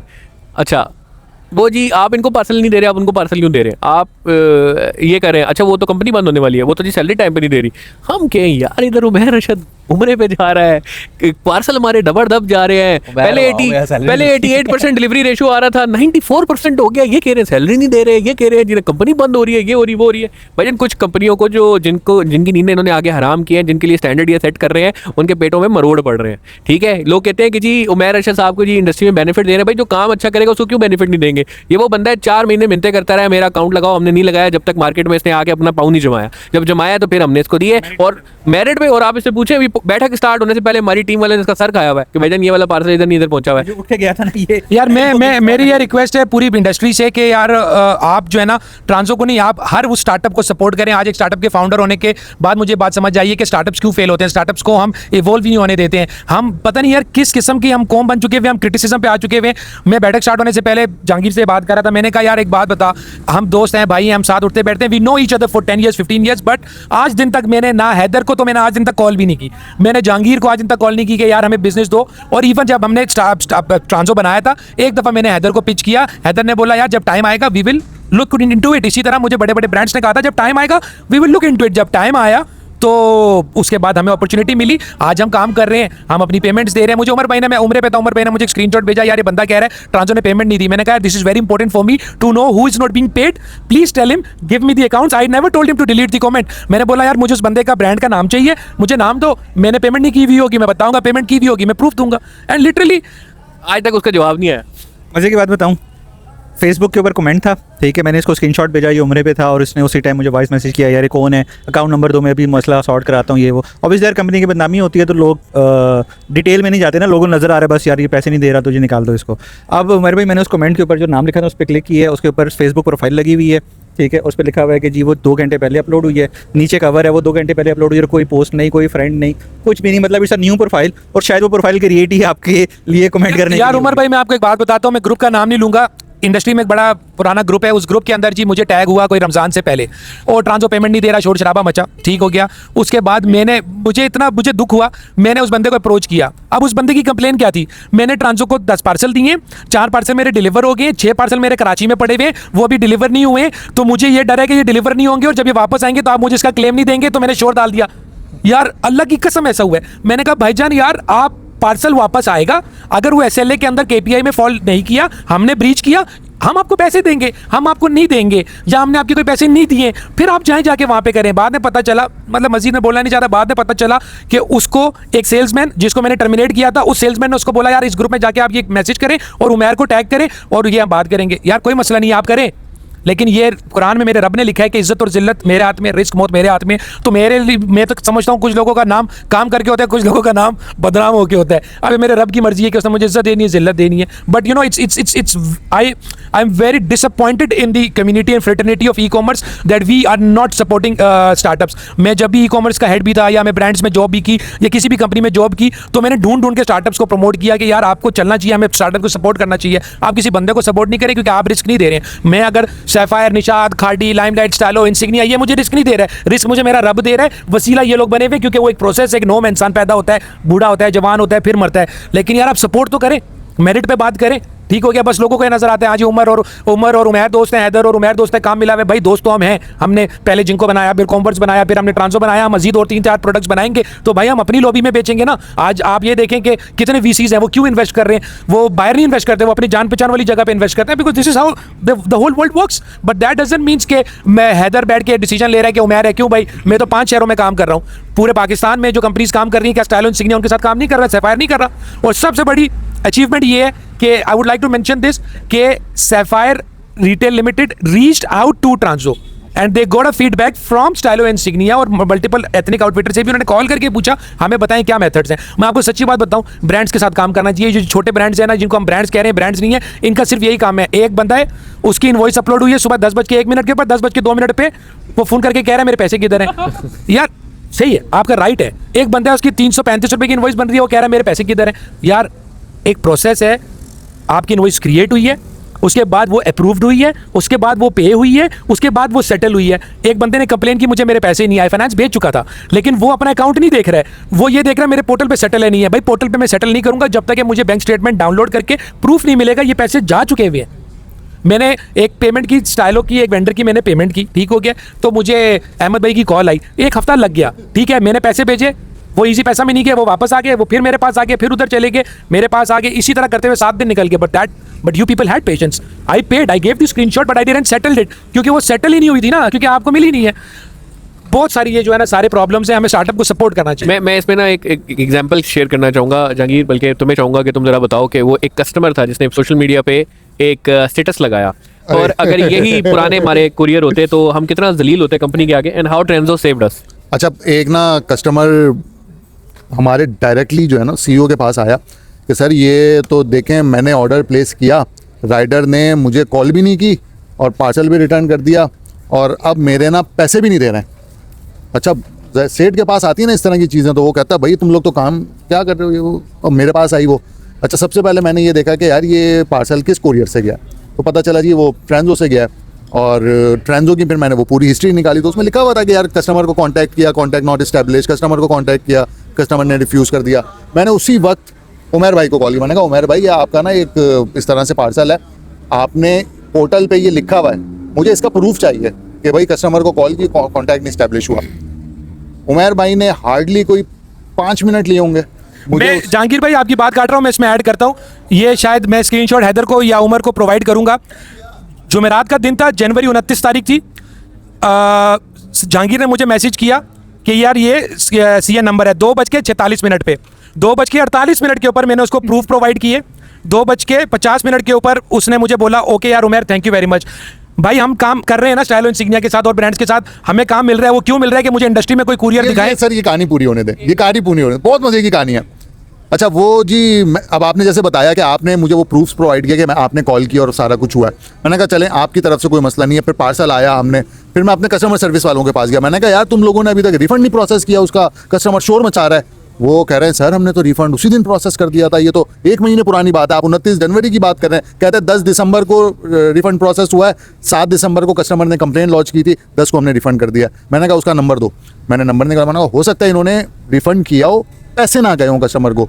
हमने अपने पेमेंट गेटवे से बात की, मैंने कहा यार पेमेंट गेटवे वाला भाई ये नंबर है, ये मुझे पैसे बताओ कि मेरे अकाउंट से निकल के कस्टमर के अकाउंट में चले गए कि नहीं गए। अच्छा कस्टमर का कहना ये था कि यार ये मुझे कह रहे हैं कि पेमेंट हमने कर दी है और यहाँ से पेमेंट चली गई है, फैसल का बैंक का मेरा अकाउंट है और फैसल बैंक वाले कह रहे हैं पेमेंट नहीं आई है और वो मेरे पैसे खा गए। ये अमाउंट था कोई 1500-2000 रुपये का। अच्छा पेमेंट गेटवे वाला बोलता है भाई मैंने पेमेंट कर दी और हमारे आपके अकाउंट से पैसे चले गए। मैंने कहा किस अकाउंट में गए? उसने कहा सर जी ये इजी पैसा से पेमेंट आई थी, इजी पैसा में चली गई है। अब मैंने उस बीबी को कॉल की जो कस्टमर थी, मैंने कहा मैडम सबसे पहले तो मैं आपको काफ़ी देर से कॉल कर, अच्छा मैंने पहले उसको मैसेज किया, मैंने कहा कैन वी कनेक्ट? उसने कहा जी ये नंबर है आप मुझे कॉल करें। मैंने कॉल की, उसने कॉल नहीं पिक की। मैंने दोबारा उसको मैसेज किया लिंक्डइन पे, मैंने कहा मैडम आपको मैंने कॉल की थी, आपने कॉल नहीं पिक की।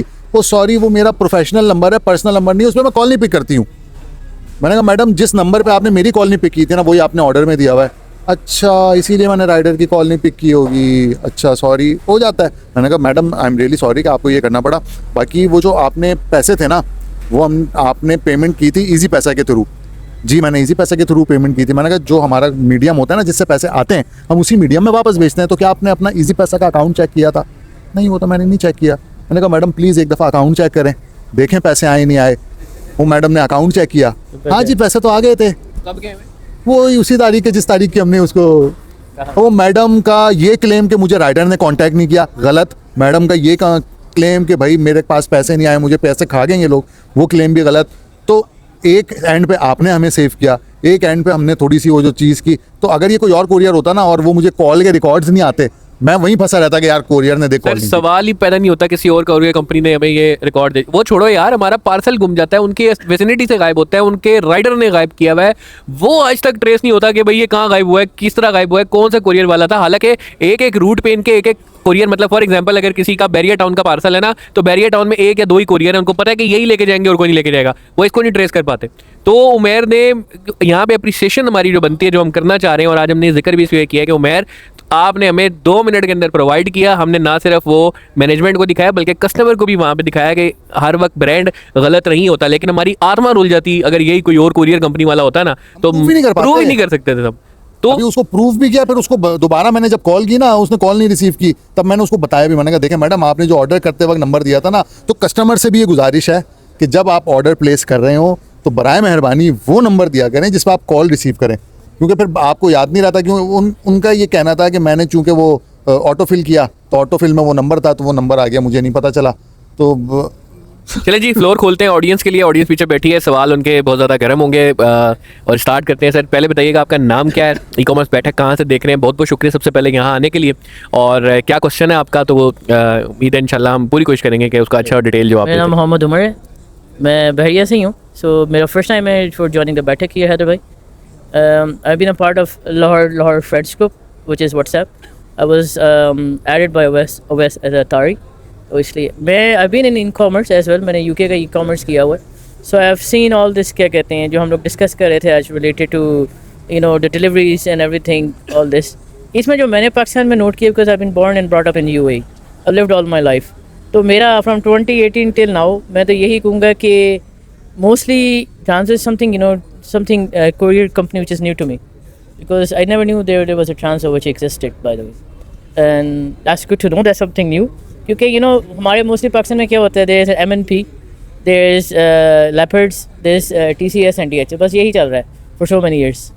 So that's the thing. Anyhow, मेरा question नहीं था, I would give my suggestion on it because I've been also part of an e-commerce, and मेरा यही suggestion था when it comes to payments. मैंने एक चीज़ नोट की है, हम लोग ठीक है हम लोग ट्रांसपेरेंसी करते हैं, सब कुछ करते हैं, but when it comes to customers, कोई कस्टमर्स ऐसे होते हैं वो बहुत ज़्यादा जिच करते हैं। आप उनको जितना मर्जी कर लें उन्हें करनी ही करनी है, ठीक है। रही आप COD की बात कर रहे थे, CODs में ये होता है जो आई हैव नोटिस, पहली मेरा बैड एक्सपीरियंस है with PostEx and Leopards as well. आप COD का करेंगे ना, जो फुल अमाउंट आएगी ना, वो जो टोटल अमाउंट होती है उससे भी कहते हैं नहीं जी हमारे पास चेंज नहीं है, अब हमें ये सेम अमाउंट है, अदरवाइज़ ना आप ऐसे करें, आप कैंसिल कर दें, आप रीबुक कर लें। हमने कहा यार ये इतनी है, अब हमें चेंज करनी, सर हम तो चेंज नहीं लेकर, हमें तो हमें कहा ही नहीं था। मैं कहा फिर सर हमें COD का क्या फ़ायदा है अगर आपने COD में ही नहीं करना। एक तो ये, और दूसरी बात इसमें ये होता है कि जो कोरियर जो पोस्ट जो कोई कंपनीज है ना, they don't have also WhatsApp channels where the customer can you know track their, क्या कहते हैं, couriers and everything. I will make it short, I will not take it long time for everyone, क्योंकि बाकियों के भी questions and suggestions हैं। तो मैं इसमें यही कहूँगा कि when it comes to all this, इसमें ना एक कस्टमर्स के लिए हम बीइंग एन ई-कॉमर्स एक प्लेटफॉर्म पर ना, I mean for specially this logistics and courier ना, इसमें एक व्हाट्सएप तो होना चाहिए, बट जो ट्रैकिंग है ना उसकी अपडेट ज़रूर आए। जैसे पोस्टैक्स में ट्रैकिंग की पता है उस वक्त अपडेट आती है जब आपका ना 5 मिनट या 3 मिनट रह जाते हैं आपका ऑर्डर डिलीवर होने होता है, उससे पहले कोई अता पता नहीं होता है, ट्रैकिंग नंबर आ जाएगा, उसके ऊपर कोई अपडेट भी नहीं आएगी। ये बड़े इश्यूज़ रहे हैं। हाँ जी।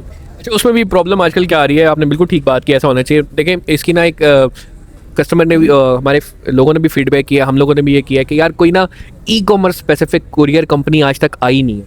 बड़ी मुश्किलों से ये ट्रेंजो जो है कोशिश कर रहा है खड़ा होने की, लेकिन इसकी भी वो ऊपर जा रहा है, टांगे खींच रहे हैं नीचे ना, अपने बंदे इम्प्लांट कर रहे हैं इनके पास, और वो बैठ के ना फ़ोन करते हैं कि यार इनको पार्सल ना दो वो या ऐसे ही है बिल्कुल। एक चीज़ हैदर भाई और क्या, उमर भाई एक बड़े मजे की कहानी सुनाने लगा हूं मैं, अगर इजाज़त दे। मेरी भी छोटी सी चीज़ है कि हम ट्रांजो को सपोर्ट नहीं, मतलब ऐसा प्रमोट नहीं कर रहे। मैंने सिर्फ एक छोटा सा ब्रांड दिया ट्रांजो को, और उसको मैंने बोला यार मैं बाकी आपको ब्रांड्स तब दूंगा जब मेरी डिलीवरी 100% होगी, because I am bearing around 45 से 50% ऑफ कैंसिलेशन। जो कस्टमर कॉल पिक नहीं करता, मैं ऑर्डर नहीं बेचता, जो अपना दूसरा नंबर ऐड नहीं करवाता, जो अपना कंप्लीट घर का एड्रेस नहीं देता, ठीक है, और जो व्हाट्सएप के ऊपर उसके बाद सब कुछ करने के बाद व्हाट्सएप पे एक मैसेज भी जाता है, ठीक है, मेरी तरफ से, वो मैनुअली मैसेज करते हैं, उसका रिप्लाई नहीं करता, ठीक है, तो हम उसको ऑर्डर ही डिलीवर भिजवाते नहीं, डिस्पैच ही नहीं करवाते। तो हम तकरीबन 45 से 50% तक ऑर्डर कैंसिलेशन बर्दाश्त कर रहे हैं। तो हमें 100% डिलीवरी चाहिए। अभी 94-95% के ऊपर है, 100% होगी, फिर बाकी ब्रांड्स इसके ऊपर जाना शुरू होंगे। ऐसा 5% है ना, वो आप खुद ही रिटर्न कर रहे हो, वो शायद अच्छा, मैं आपको एक बात बताऊं, एक सीन ये हुआ कि ट्रेंजो के ऑफिस से कॉल आती है हमारे जो निचले वेयर हाउस के स्टाफ है ना उनको, और वो कहता है कि यार वो आप फलाना कंपनी को पार्सल कम क्यों दे रहे हो। वो ये नहीं कह रहा ट्रेंजो को क्यों कम दे रहे हो, वो कहता है यार वो फलाना कंपनी है उसके अच्छा, वो भाई उसी उसी कंपनी से बेसिकली आए हुए थे, और कुछ अर्से बाद वो वहाँ चले भी गए। तो अब ना मुझे लग रहा है कंपनियां इम्प्लांट करवा रही हैं, दूसरी नई कंपनियां जो कि अच्छे काम कर रही हैं उनके अंदर प्लांट करके, ताकि वो देख सके क्या काम चल रहा है और वापस उधर ही चले जाते हैं। तो वो मतलब हैरत है यार, तुम ये नहीं कह रहे कि ट्रेंजो को कम क्यों दे रहे हो, तुम कह रहे हो उस कंपनी को कम क्यों दे रहे हो। तो ये खैर मसला। अच्छा, मैं आपकी बात पे आऊँगा, आपने कहा ना कि वो व्हाट्सएप का इस तरह का चैनल, तो एग्जैक्टली आपने बात बिल्कुल ठीक की है, आखिरी टाइम पे होता है, और अब तो ऐसा भी होता है उस पर जो राइडर का नंबर लिखा होता है वही ऑन नहीं होता, आप राइट नहीं होता, ये इधर it's an invalid number. Exactly, आप उसे कांटेक्ट नहीं करें, इसका मतलब है वो भी एक जो है ना दिखावे का उन्होंने कर दिया है कि जी देखें जी। अच्छा, वो मैसेज पता है कब क्यों आता है, वो तब आता है जब उन्होंने अगला मैसेज करना है जी हमने डिलीवरी। मैं आपको अपना एक्सपीरियंस बताता हूं, आई टू क्या कहते हैं, मेट्रो से मैंने रमजान पैकेजेस लिए थे राशन के, मैंने कोई 4-5 लिए, मेट्रो वालों ने उन्हें कहा जी WhatsApp mode of payment, I went for POS, मैं कहा चलें I will do from my debit card. They came PostEx से आए, बाय द वे खुद भी नहीं बात है। अच्छा, पोस्टैक से आए सर जी वो POS मशीन तो चलती नहीं, तुसी कैश पे कर दो।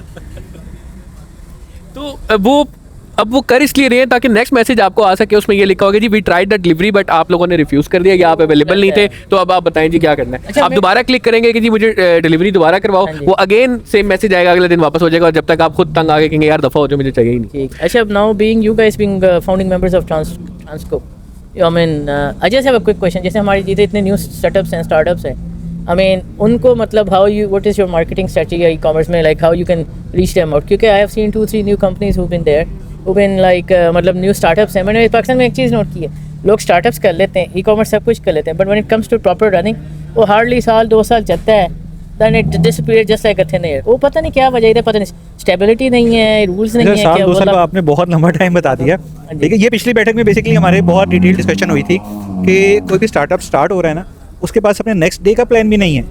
ठीक है, वो बेसिकली प्लानिंग का है कि यार मैंने आज स्टार्ट किया, अगले 3 महीने में ये होगा, तो ए पॉइंट के ऊपर मैंने ये करना है, बी के ऊपर ये करना है, सी के ऊपर ये करना है। उसके पहले दिन ऐड चलाएं और वो सोचे बैठे मैं 10,000 लगाऊंगा, 50,000 के ऑर्डर आ जाएंगे, 10,000 लगा के एक ऑर्डर भी नहीं आया, वो अगले दिन बैठे सोच रहा मैं क्या करूँ। तो वो प्लानिंग बेसिकली वहाँ पे वो चीज़ें नहीं है। I mean, how I can give my मतलब support भी होता है कि your experience and everything, मतलब how I can be encourage and grow it Transco as well। Basically खैर हमारी ये जो इस वक्त काविश है ई-कॉमर्स बैठक की, ये जो 30 एपिसोड हो गए हैं और एवरेज 1 घंटे की एपिसोड है, ये हमारी है ही इसीलिए कि हम ये गाइड कर सकें, free of cost knowledge deliver कर सकें। उसमें बहुत सारे लोगों का फ़ायदा हुआ है, ये जो पीछे लोग बैठे हुए हैं इनका हो रहा है, इस वजह से ये भी बेचारे दूर दूर से आ रहे हैं। तो हमारा ये जो एक मकसद है ना, ये काविश, ये कम्युनिटी बिल्ड करने का यही है। इंशाल्लाह अल्लाह ताला हमें इसमें कामयाब करे, लगे हुए हम लोग। अच्छा, मैं आपकी जो आपने सब बात की ना, मैं उसको बताता हूँ स्टार्टअप पाकिस्तान में फेल क्यों हो रहे हैं। जब स्टार्टअप आता है ना, वो पता है क्या करता है, स्टार्टअप सबसे पहले ये करता है कि throw money at the problem. कोई भी प्रॉब्लम आ रही है, throw money at the problem. Salesman चाहिए 50 ले आओ, 5 लाख का 10 लाख दे दो। फिर एक टाइम आता है जब वो समझ उसको आती है कि यार मैंने तो 6 महीने के अंदर एक्स अमाउंट ब्लीड कर दी थी, तो वेट करना पड़ेगा, प्लान बनाना पड़ेगा। सो उमर भाई ने बोले सुबह का प्लान नहीं होता, ठीक है, हमें पता है कि बिजनेस, और हम इररेलेवेंट कंपटीशन सेट कर देते हैं कि अगर मैं आज एक फुटवेयर ब्रांड बना रहा हूं तो मेरा मेरी इंस्पिरेशन स्टाइलो हो सकती है, मेरा कंपटीशन स्टाइलो नहीं हो सकता है। उसको 30 साल 40 साल 50 साल हो गए हुए। अब मैं स्टाइलो बनने के लिए क्या करूंगा कि मैं बोलूंगा यार हैदर अहमद गाजी को हायर कर लो, जहांगीर को हायर कर लो। Throw money at the problem करेंगे तो प्रॉब्लम आएगी। आपका दूसरा सवाल था कि ट्रांसो स्टार्टअप्स के लिए क्या कर रहा है। हमारा जो असल कोशिश है वो ये कोशिश है जो हम कर रहे हैं कि यार हम डिजिटल पेमेंट्स को स्ट्रीमलाइन करें, ई कॉमर्स पेमेंट को स्ट्रीमलाइन करें। अब अगर आप मार्केट में जाएंगे तो आपका 5 पार्सल अगर दिन का है ना, तो वो आपको कुरियर कहेगा हफ्ते में 1 दफ़ा पेमेंट दूंगा, 50 पार्सल है वो कहेगा हफ्ते में 2 बार दूंगा, 500 पार्सल से नीचे वो बात नहीं करेगा, आपकी सुनेगा नहीं। लेकिन हमने ये बात बोली, हमने ट्रांसो में ये अपॉर्चुनिटी दी और ऑप्शन दिया कि आप अपना पोर्टल क्रिएट करते हुए अपना पेमेंट मेथड खुद सिलेक्ट करें। दो वी आर फिनटेक, जितनी देर पैसा हमारे पास पड़ा रहेगा आपका, हमें प्रॉफिट होता है। लॉजिटेक एक बर्निंग बिजनेस है, फिनटेक एक प्रॉफिटेबल बिजनेस है, लेकिन हमने एंड यूजर को ये अपॉर्चुनिटी दी, आप अपनी मर्जी से सिलेक्ट करें अपना पेमेंट मेथड और पेमेंट्स लें। फिर ट्रांसो एक फिनटेक इनेबल्ड स्पेशलाइज कुरियर है, हम पूरे पाकिस्तान में डिलीवरी नहीं कर रहे हैं, हम क्लिफ में कर रहे हैं और Cliff is 60 to 70% of the business. और अगर हम आपके बिजनेस में एक नॉर्मल ट्रेडिशनल कुरियर से 2% भी एक्स्ट्रा डिलीवरी करते हैं तो that is the value we are adding into your business. अच्छा, ये आपने ना एक बड़ी अच्छी बात की है कि हमारी एक कम्युनिटी होनी चाहिए, तो हमने वैसे चैनल और फेसबुक ग्रुप दोनों बनाया हुआ है माशाल्लाह। 3000-4000 उसकी वो भी बढ़ गई है। तो अब हम इसकी ना व्हाट्सएप पे कम्युनिटी भी इंशाल्लाह स्टार्ट करने जा रहे हैं। उसका लिंक भी इस वीडियो की फर्स्ट कमेंट में पिन कर देंगे, तो आप ज्वाइन कर सकते हैं और डिस्क्रिप्शन में भी होगा, तो आप उसको जरूर ज्वाइन कीजिएगा। सवाल की तरफ चलते हैं। अहमद बिलाल मेरा नाम है जी। लास्ट बैठक भी मेरी पहली थी, this is the second time. 2-3 brands में चलाता हूँ, ज़्यादा बड़े नहीं है। And recently I have also shifted some of my load to Transo. सुना था आपके बारे में, तो मैंने कहा चलिए यहाँ पे ट्राई करते हैं। मेरे 2 सवाल हैं बेसिकली कोरियर कंपनीज के बारे में, और दोनों ज़रा डिफरेंट है। एक तो ये है कि जो हैवी प्रोडक्ट्स हैं जिन ब्रांड्स की, मुझे अभी नहीं पता ट्रांसो उनको केटर करता है। लेट्स से मैं फर्नीचर बेचता हूँ, अब ये कुर्सी मैंने भेजनी है, मैंने बेड भेजना है, मैंने कोई ऐसी चीज़ भेजनी है, क्या आप उसको केटर करते हैं या नहीं? और दूसरा, ऐसे ब्रांड्स की लॉजिस्टिक स्ट्रेटजी क्या होनी चाहिए? क्योंकि चलें अगर आप दिन में कोई 1-2 कुर्सियाँ बेच रहे हैं तो शायद 1-2 कस्टमर आपको थोड़ा सा एडवांस पे कर देंगे, बट लेट्स से बड़े ब्रांड्स हैं, फॉर एग्जांपल अब मुझे अभी कोई नाम भी नहीं आ रहा ज़हन में, but if there is a big brand जो कि दिन में 100 बेड्स भेज रहा है फॉर एग्जांपल, तो वो सारे तो सीओडी सारे तो उसको एडवांस पेमेंट नहीं करेंगे और थोड़ी सी पेमेंट भी नहीं करेंगे। तो क्या सीओडी पे वाइबल है? चार्जेस का उनको क्या करना चाहिए? कोरियर कंपनीज पे काम कर रही हैं या नहीं? मतलब बेसिकली हैवी प्रोडक्ट्स के लिए ब्रांड की क्या स्ट्रेटजी होनी चाहिए लॉजिस्टिक? एक सवाल तो ये। दूसरा सवाल ये है कि कुछ साल पहले ही मैंने सुना था कि ट्रैक्स और कुछ और कंपनीज जो थी वो काम कर रही थी डेटा शेयरिंग पे। अब मेरा ख्याल है कि मुश्किल है, क्योंकि एक दूसरे की टांगें बहुत खींची जाती हैं। बट अगर एक कस्टमर है जो 40 ऑर्डर रिटर्न कर चुका है, लास्ट टाइम भी एक बात हुई थी, तो उसका डेटा है ना सबके पास। मतलब लेट्स से एक ही कोरियर कंपनी थी, TCS फॉर एग्जांपल, TCS को पता है कि ये बंदा हमेशा ही ऑर्डर रिटर्न करता है, तो डोंट यू थिंक कि बैक एंड पे एक इंटीग्रेशन होनी चाहिए? कोई उस पर अभी भी काम हो रहा है या नहीं हो रहा? मुझे ऐसा लगता नहीं हो रहा, बट चलें आपको बेहतर पता होगा। सेकेंडली, ये चीज़ दोनों साइडों पे हो सकती है, कस्टमर साइड पे भी और कोरियर साइड पे भी, राइडर साइड पे भी। क्योंकि अगर राइडर भी कोई ऐसा है जो बार बार डाल देता है कि जी नहीं, वो घर सोते हुए मार्क कर देता है, तो उसको भी मार्क हो जाना चाहिए कि ये बंदा ठीक नहीं है, इसको इस इंडस्ट्री से निकालें। तो क्या इस पे कोई काम हो रहा है? ये 2 मेरे सवाल। Thank you. अच्छा, इसमें एक चीज़ ये हो रही है कि जो सबसे पहले वाली आपकी स्ट्रैटेजी मैंने बताई है, अब जो पहले आपने सवाल किया कि जो हैवी गुड्स है, येस, अगर मैं ट्रांसो के पॉइंट ऑफ व्यू से बात करूं तो मैं आज भी फर्नीचर के कुछ क्लाइंट्स के साथ काम कर रहा हूं जिसमें उनकी हैवी गुड्स आ रहा है। और हैवी गुड्स जो है वो COD बिजनेस के, अब it depends on the company. कुछ ट्रेडिशनल कुरियर उसको COD बिजनेस में नहीं काउंट करते, उसको उसमें डाल देते हैं, डिटेल में डाल देते हैं, ओवरलैंड में डाल देते हैं। लेकिन जितने भी लॉजिस्टिक्स कंपनीज हैं वो हैवी शिपमेंट्स को कर रही हैं और ट्रांसो भी हैवी शिपमेंट्स को कर रहे हैं। इनफैक्ट हमने क्विक कॉमर्स के ऊपर भी हम काम कर रहे हैं। अच्छा, हमने जो आगे भाई ने सवाल किया था ट्रांसो क्या कर रहे हैं, हम खुद एक स्टार्टअप है, हम स्टार्टअप्स को भी प्रमोट कर रहे हैं। मेरे पास फिशिटो ब्रांड चल रहा है, ठीक हो गया, और फिशिटो ब्रांड क्विक कॉमर्स के ऊपर है। और क्योंकि अगर मैं उसको चार्ज करूं तो 1000 रुपया मेरी कॉस्ट आ रही है उसके एक ऑर्डर को डिलीवर करने के लिए, लेकिन मैं उसको रेगुलर COD बिजनेस की चार्जेस लगा रहा हूं, लेकिन मैं उसको अभी मैं नुकसान उठा रहा हूं, पर मैं उसको सपोर्ट कर रहा हूं, उसके बाकी ब्रांड से भी कमा रहा हूं। प्लस हमारी उनके साथ बात हुई है कि हम आपके बिजनेस को 2 महीने 3 महीने के लिए सपोर्ट करते हैं, और उसके बाद जब आपका क्वांटम बढ़ जाएगा तो फिर हम आपसे कमा लेंगे। क्योंकि मैंने पहले बताई है, शॉर्ट टर्म विजन वाला दिहाड़ी लगाएगा, आज की सोचेगा, लॉन्ग टर्म विजन वाला एनुअल बिजनेस देखेगा। अगर आज मुझे 1 दिन का नुकसान हो रहा है, किसी से काम करके 12 महीने में फायदा हो रहा है, तो हम वो करते हैं। तो येस, ट्रांसो करता है हैवी शिपमेंट्स का काम, डिटेन का भी काम करता है, और भी मार्केट में और भी लोग कर रहे हैं, और हम ट्रांसो एक कम्युनिटी बना रहे हैं जिसमें हम स्टार्टअप्स को भी सपोर्ट करेंगे।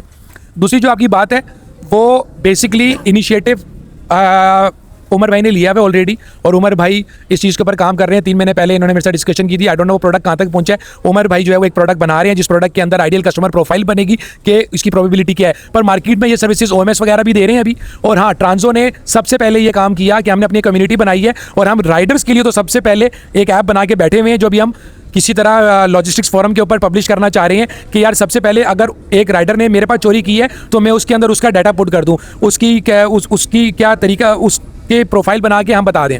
हमारे पास डाटा है, हमें 6 महीने हो गए मार्केट में काम करते हुए। हमारे साथ जो हमारे वेंडर्स काम कर रहे हैं, हम उस डेटाबेस के ऊपर आइडियल कस्टमर प्रोफाइल बना के दे रहे हैं। अब इस चीज़ के ऊपर आहिस्ता आहिस्ता काम हो रहा है, लेकिन मार्केट में ऐसा कोई लॉजिस्टिक्स कंपनीज काम नहीं कर रही हैं इस डाटा के ऊपर। लेकिन उमर भाई एक तो इनिशिएटिव ले रहे हैं, वो इसका जवाब दे सकते हैं। और हाँ, जो ट्रांसो की ब्रांड्स हैं, ट्रांसो अपने डाटा की बेस के ऊपर अपने कस्टमर्स को जब वो ऑप्शन चूज कर रहे हैं तो उसको बता रहे हैं, क्योंकि उसमें हम आपका डाटा कैप्चर करते हैं और फिर मार्केट के डाटा के साथ लगाते हैं. You say I don't want to share my data, then you can not get insights of other brands data. So it's a two way communication. Shumar भाई इस पे सिर्फ इतना ही कहना चाहेंगे, वेट फॉर अवर सरप्राइज. इंशाल्लाह इस पे चीज़ का. अच्छा यार, मैं इस पे थोड़ा सा एक अपनी इनसाइट देना चाहूँगा. आप एग्जांपल ले मल्टी होम की, मल्टी फोम की, इंटरवुड की. बेतहाशा शिपमेंट्स हैं, ओवरलैंड के अंदर जा रही हैं. TCS के अंदर ओवरलैंड है, लेपर्ड के अंदर ओवरलैंड है, MNP के अंदर ओवरलैंड है. इनको आप कंपेयर कर सकते हैं. इसके अलावा आप जो है जो पाकिस्तान रेलवे है उसको बहुत अच्छे तरीके से यूज़ कर सकते हैं. पोस्ट ऑफिस को यूज़ कर सकते हैं.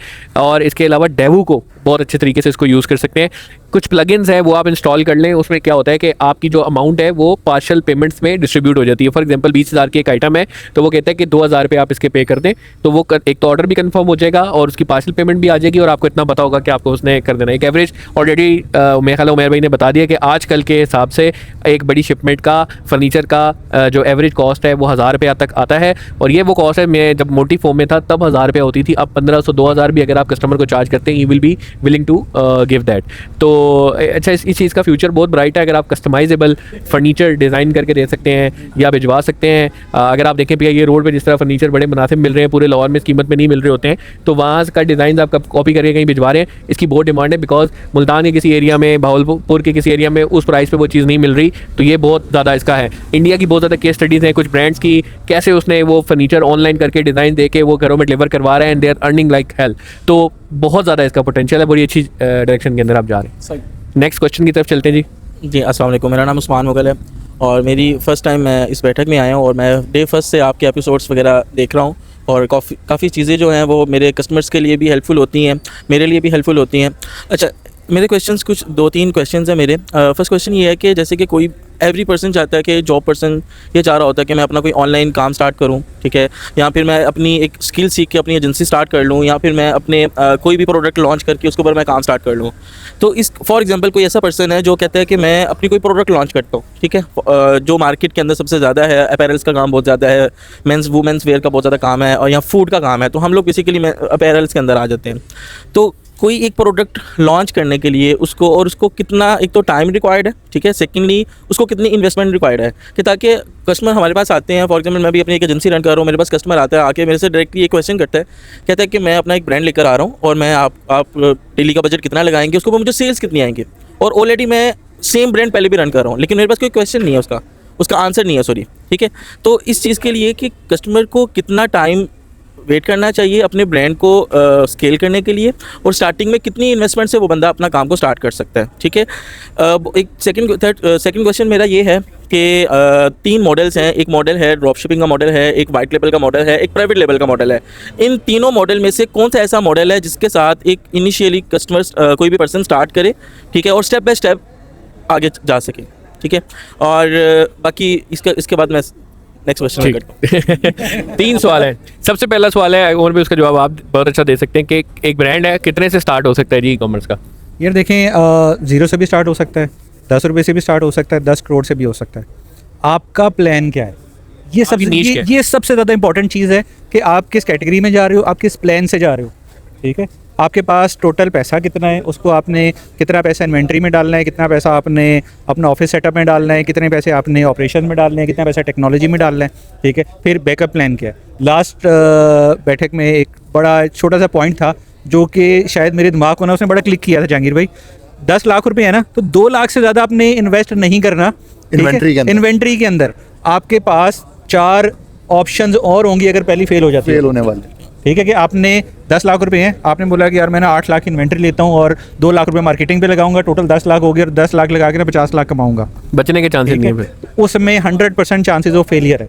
आपके पास 10 लाख रुपए है, आपने 2 लाख रुपए इन्वेस्ट किए इन्वेंट्री में, 2 लाख रुपए मार्केटिंग में लगाए, आपके पास अभी भी 6 लाख रुपए पड़े हुए हैं. अगर पहला 2 लाख की इन्वेंट्री नहीं चलती तो आप 3 लॉट्स 2-2 लाख की और बना सकते हो, ठीक है. फिर आपके पास बचने के चांसेस हो सकते हैं कि अगर एक चीज़ नहीं चली तो दूसरी चीज़ में इन्वेस्ट कर लूँ, ठीक है. यहाँ पे आपका सिर्फ और सिर्फ प्लान काम करता है, ठीक है. आपने बात किया ड्रॉप शिपिंग है, वाइट लेबल है, ब्लैक लेबल है, सारे काम चलते हैं, सारे बिजनेसेस चलते हैं, ठीक है. उसको चलाने का तरीकाकार होता है. एक मैं एग्जांपल देता हूँ, हमारे जानने वाले ही हैं मियाँ बीवी, वो घर से बैठ के अंडरगारमेंट्स का काम कर रहे हैं. अभी उनके पास तकरीबन 40 मिलियन की इन्वेंट्री अपने घर पे पड़ी है जो कि उनकी मलकियत है. 2 साल पहले स्टार्ट किया था ज़ीरो इन्वेस्टमेंट के साथ, और वो क्या आइडिया था यार, दराज से सारी चीज़ें उनको मिल रही हैं, वहाँ से लिंक उठा के एक्सेल की शीटें बना रहे हैं यार, इस मैंने अपनी वेबसाइट के ऊपर लिस्ट इसको कर दी है, वेबसाइट पे ये नाम है, वो नाम ही मेंशन किया, इसका ऑर्डर आ जाए तो दराज पे भी ढूंढने में आसानी हो ना, लिंक की लिस्ट बना ली, और यकीन मैंने 700 कॉलम्स की ना कोई 25-30 उन्होंने फाइलें बना ली। अपने पास कोई इन्वेंट्री नहीं थी, ऑर्डर आ गया, वो चीज़ उन्होंने दराज से ऑर्डर करके अपने पास मंगवाई, रीपैक की और कस्टमर को भेज दी, 70-80% रिटर्न हो जाता था ड्रॉप शिप। पर उनके पास वो चीज़ आ गई, उनको ये पता चल गया कस्टमर किस चीज़ के ऑर्डर कर रहे हैं। ठीक है, आपने 100 प्रोडक्ट लगाई ना, आपको नहीं पता कौन सी चीज़ मेरी क्लिक हो जाएगी। ठीक है, तो कहते हैं यार हमने ये किया 70-80% ना, हमें रिटर्न आ गया। अब हमने उसके बाद ये काम किया कि 15-20 हज़ार रुपये हमने लगाने हैं, हमने सिर्फ ये डाटा चाहिए कि किस चीज़ का ऑर्डर आता है, वो ऑर्डर आ रहा है, वो दराज से ना बल्क में अपने पास मंगवाते जा रहे हैं, वहाँ से ये चीज़ स्टार्ट हुई। अब उसके बाद सेकंड फेज़ पे क्या गया कि जहाँ दराज से वो आप ऑर्डर करते हो तो वहाँ पे कस्टमर वो उसका वेंडर का नाम पता है, एड्रेस, फिर वेंडर आपको मैसेज भी करता है पर्सनल पे कि यार मेरे से बल्क में ये चीज़ ले लो, आउट ऑफ दराज में आपको ये रेट दूँगा। अब वो लकीली उसको एक लाहौर का बंदा मिल गया, ये पर्सनली उसके पास गया, उसकी सारी इन्वेंट्री अपलोड करना शुरू कर दी, और उस वेंडर ने उसको सपोर्ट किया कि यार आप ये चीज़ें ना ऑर्डर आ जाए तो मुझसे आके ले जाना। ठीक है, तो यहाँ से ये बिज़नेस स्टार्ट हुआ। बंदे की मेहनत क्या थी कि यार वो अपने ऑफिस से आता था 6 बजे, 6:30 बजे वो शालम मार्केट में पहुँच गया बाइक के ऊपर। ठीक है, 3-4 घंटे वेंडर के पास बैठ के एक एक चीज़ निकाल के वेंडर के साथ बड़ा अच्छा रिलेशनशिप बना लिया। फिर 1.5 साल बाद वो क्रेडिट पे आना शुरू हुआ।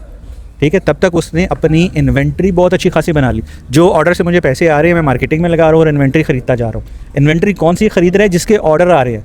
वो जो टेस्टिंग वाली इन्वेंट्री होती है ना, कहते हैं हम टेस्टिंग वाली इन्वेंट्री नहीं खरीदते। ठीक है, उसको हमने चीज़ को लगाया वेबसाइट के, ऑर्डर आना शुरू होगा, फिर हम लेंगे कौन से कलर, कौन से साइज़, फिर उसके हिसाब से वो बाइंग चलती है। तो आपका प्लान बेसिकली यहाँ पे सबसे इंपॉर्टेंट चीज़ है कि आप इसको प्लान कैसे कर रहे हो, आपका एग्जीक्यूशन कैसे हो रही है। ज़ीरो इन्वेस्टमेंट के ऊपर भी आपका बिजनेस होता है। ठीक है, आपका ज़ीरो मार्केटिंग से भी आपका बिजनेस हो सकता है। ठीक है, ज़ीरो मार्केटिंग से कैसे होगा कि यार आपका फेसबुक पे फॉलोअर्स है, इंस्टाग्राम के ऊपर है, आपका व्हाट्सएप के ऊपर एक कम्युनिटी है, आपका सर्कल है कॉलेज में, स्कूल में, ऑफिस में, उन लोगों को बेचना शुरू करो, स्टार्ट वहाँ से करो। अच्छा, इसमें थोड़ा सा मैं एक चीज़ ऐड कर देता हूँ मैंने, क्योंकि 2-3 स्टेजेस से मैं गुजरा हुआ हूँ। मेरा ख्याल है कि अगर आप नया शुरू कर रहे हैं, एक तो ये है कि इन्वेस्टमेंट ज़ीरो भी हो सकती है। ज़ीरो से मुराद है अगर आप लेट से कोई भी चीज़ बेच रहे हैं, आप टिकटॉक पे बस वीडियोस लगाना शुरू करते हैं, पॉसिबल है कि आपको ऑर्गेनिकली भी कोई एक आधा ऑर्डर दिन में आ ही जाएगा, ज़्यादा नहीं आएगा ज़ाहिर है, बट एक आधा शुरू हो जाएगा काम। सो एनी अमाउंट 10 करोड़ से भी शुरू हो सकता है, जिस तरह उन्होंने कहा। मॉडल की अगर आप बात करें तो मैं ड्रॉप शिपिंग रिकमेंड नहीं करता न्यू कमर्स को, क्योंकि बहुत ज़्यादा ब्रूटल है, बहुत ज़्यादा एड स्पेंड है और बहुत मार्जिन बड़े श्रिंक हुए। तो मेरा ख्याल है कि लर्निंग के लिए white label is the best. आप सिंपल शालमी से जाए कोई चीज़ें उठाएं, 10-20 चीज़ें एक पीस उठा के ले आएँ आप, या उठा के भी ना ले आएँ, सिर्फ फोटोज़ बना के ले आएँ, या इंटरनेट से फोटोज़ डाउनलोड करके थोड़े से ऐड चला के देख लें क्या बिकता है क्या नहीं बिकता। जो आपको वॉल्यूम जिसमें आपको नज़र आता है कि हाँ ये 10 में से 2 चीज़ें बिक रही हैं, उसको उठा के आप फिर किसी मैन्युफैक्चरर से बनवा लें या बल्क में चाइना से इंपोर्ट कर लें। मतलब आप अपनी लर्निंग करें वाइट लेवल पे, उसमें से जो अच्छी चीज़ें चलती हैं उनको फिर प्राइवेट लेवल कर लें, क्योंकि आप डायरेक्टली प्राइवेट लेवल पे भी जाएंगे, प्राइवेट लेवल की जो मार्केटिंग है वो अबिट डिफिकल्ट है। और एक चीज़ जो है वो मैं जो सबको रिकमेंड करता हूँ कि ना करें न्यू कमर्स को, वो ये है कि सबसे पहले लोग सोचते हैं कि क्लोथिंग ब्रांड बना लो, शूज़ का ब्रांड बना लो या स्किन केयर बना लो, और ये तीनों जो है ना ये ब्रूटल किस्म की इंडस्ट्रीज़ हैं। बहुत लोग यहाँ पे शुरू करते हैं और मार खाते हैं। क्लोथिंग ब्रांड तो मेरा से ख्याल है कि 50 लाख करोड़ से नीचे फंड्स होना तो आपको बिल्कुल सोचना भी नहीं चाहिए। और स्किन केयर में भी मतलब मार्केटिंग बहुत डिफिकल्ट है एंड ऑल दैट। तो वाइट लेवल शुरू करें, सीखें, फिर प्राइवेट लेवल पे चले जाएं, मेरा ये ख्याल है। अच्छा, ये बाइक की बात ना, बाइक की बात बड़ी 100% थी, और इसमें ना बेसिकली बहुत सारे क्लाइंट्स जिस तरह से आपने बात की ना मेरे पास भी आते हैं। इसमें जो ब्रांड बंदा स्टार्ट कर रहा है, जो ऑनर है ना, उसकी अपनी R&D और अपनी वर्किंग बहुत स्ट्रॉन्ग होनी ज़रूरी है। अब मेरे पास एक लास्ट टाइम भी एक कस्टमर आया, मैं लास्ट बैठक में भी उसकी एग्जांपल दी, वो 2 मिलियन लेके आया। ठीक है, अब मैं 100% गारंटी के साथ कह सकता हूँ उसके 2 मिलियन डूबने हैं। क्यों? क्योंकि उसके पास अपना प्लान ही नहीं है। वो लेकर आया, उसने कहा जी यार ये मेरे पास पैसे हैं, मैंने बड़े हार्ड अर्न मनी है, क्या करना है आपने करना है, क्या प्रोडक्ट लॉन्च करनी है आपने करनी है, मार्केटिंग क्या करनी है आपने करनी है। भैया आपको क्या चाहिए, आपका क्या प्लान है, आप 6 महीने बाद 1 साल बाद आपने क्या ग्रोथ स्ट्रैटेजीज बनाई है कि यार अगर एक फेल होती है तो दूसरा क्या, दूसरी फेल होती है तीसरा क्या, आप आज से 5 साल बाद कहाँ पे स्टैंड कर रहे हैं। तो जब तक आपके पास वो प्लान नहीं है, वो लेआउट नहीं है, तो आप चाहे 1 मिलियन ले आए, चाहे आप सारा पाकिस्तान भेज दे, आप कभी कामयाब नहीं हो सकते। ठीक है, और अगर आपका प्लान है, आपके पास स्ट्रैटेजीज है, आपकी R&D बहुत स्ट्रॉन्ग है, आपने रिसर्च वर्क बड़ा अच्छा किया है, तो आपका जो 10 रुपये भी हैं आप उनसे भी एक बड़ा ज़बरदस्त ब्रांड जो है वो अपना खड़ा कर सकते हैं। और रही बात मार्केटिंग की, मार्केटिंग पे कोई भी बंदा नहीं आपको बता सकता कि कौन सी ऐड, कौन सा क्रिएटिव काम कर जाएगा।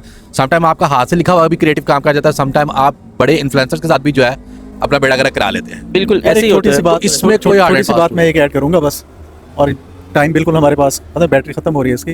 यार एक ये जो टर्म हम यूज़ करते हैं ना ब्रांड बनाने की, मेरा ख्याल है कि ये टर्म ही गलत है। पहले तो बिजनेस चलाओ ना। हाँ, ब्रांड बनेगा एक टाइम पे जाकर, जो उमर भाई ने बहुत डिटेल से एक्सप्लेन किया है। ठीक है, तो ब्रांड वाली टर्म ही छोड़ दो, पहले बिजनेस देखोगे छोटा स्टार्टअप किस तरीके से लेके जा सकते। अच्छा, मैं आपके अगले जो 2 सवालों का फटाफट जवाब दे देता हूँ। पहला, आपने कहा कि स्केल कैसे करना है। स्केल करने के लिए आप कोई भी ब्रांड है उसका ऐड लगा रहे हैं, ऐड लगाने के बाद आपने उसको 1 हफ्ते के लिए बिल्कुल छोड़ देना है, चाहे सेल आ रही है या नहीं आ रही है। आपने एक सर्टेन अमाउंट ऑफ बजट रखना है और उसे 1 हफ्ते तक एक्सपेरिमेंट्स करने हैं। अच्छा, मैं आपको एक बात बताऊँ, हमने दुबई के अंदर जब अपना ब्रांड स्टार्ट किया ना, पहले 8 दिन में 1 रुपये की सेल नहीं आई।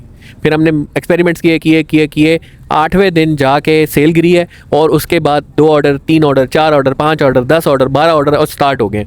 तो वो क्या था, एक चीज़ थी जो क्लिक करनी थी और वो क्लिक कर गई, हमने उसकी एक कैंपेन लगाई, ऑफर लगाई, वो चल गया। तो स्केल आपने ऐसे करना है।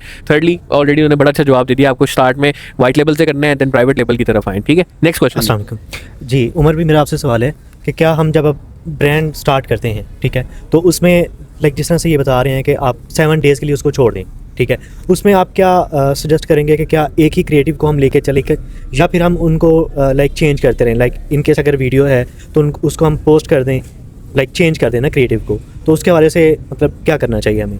अच्छा देखिए, सबसे पहले जो इस टाइम आप स्टार्ट कर रहे हो ना, तो आप अपना एक मार्केटिंग प्लान बनाओ, ठीक है, जिसको मीडिया प्लान कहते हैं। जी यार, पहले महीने में लेट्स सपोज मैंने 30,000 रुपये लगाने हैं, जी जी, ठीक है, और 30,000 रुपये लगा के मेरे एग्जांपल के तौर पर मुझे 90,000 की सेल आएगी, ठीक है। 2 यहाँ पे प्लान है, एक 30,000 लगाने की है, दूसरा प्लान है 90,000 आने के। जी, एक प्लान एग्जीक्यूट होना चाहिए आपका फॉर श्योर, वो 30,000 रुपये लगना, ठीक है, 30,000 रुपये लगाओ। एक सेल भी नहीं आती हैदर भाई ने कहा, एक टाइम बाद वो सेल आना शुरू हो जाएगी, तो आप 30,000 रुपये उसको लगाओ। फिर आपके पास एक क्रिएटिव का कंटेंट का प्लान होना चाहिए, ठीक है यार, मैंने हर 3 दिन बाद 4 दिन बाद अपने कंटेंट को चेंज करना है, ठीक है। आपको नहीं पता आपका क्या कंटेंट मार्केट एक्सेप्ट करेगी, लोगों को कौन सी चीज़ अपीलिंग लगेगी, कौन सी चीज़ को क्रिएट करेगी, तो ये टेस्टिंग करते रहो आप, और डिफरेंट तरीके की टेस्टिंग करो। एक वीडियो बनाओ, एक आर्ट वर्क बनाओ, आर्ट वर्क में एक टेक्स्ट डालो, एक में टेक्स्ट नहीं डालो, ठीक है, एक में शॉप नाउ शो कराओ, एक में नहीं शो कराओ।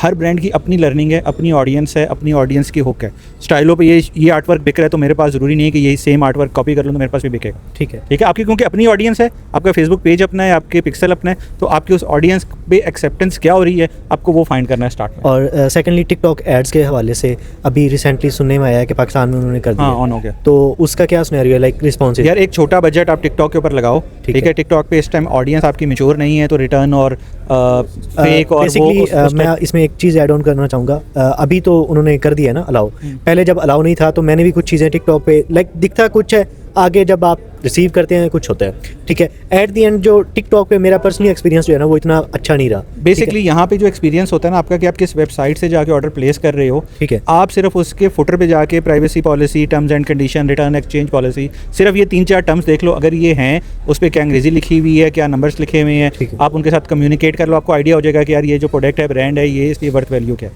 ठीक, थैंक यू सो मच। छोटे बजट के साथ ज़रूर करें, आजकल रिस्पॉन्स ऑडियंस मैच्योर हो रही है और रिजल्ट आना स्टार्ट हो गए, छोड़े नहीं, ठीक करें ज़रूर। ओके, टिकटॉक के ऊपर बजट आप लगाते रहे। अस्सलाम वालेकुम, मेरा नाम यावर है और पैकेजिंग इंडस्ट्री से मेरी वापसी की है और क्या कहते हैं ई-कॉमर्स इसमें सेकंड होम अल्हम्दुलिल्लाह सो मशहूरन। मेरे बहुत ही मुख्तसर से 3 सवाल हैं।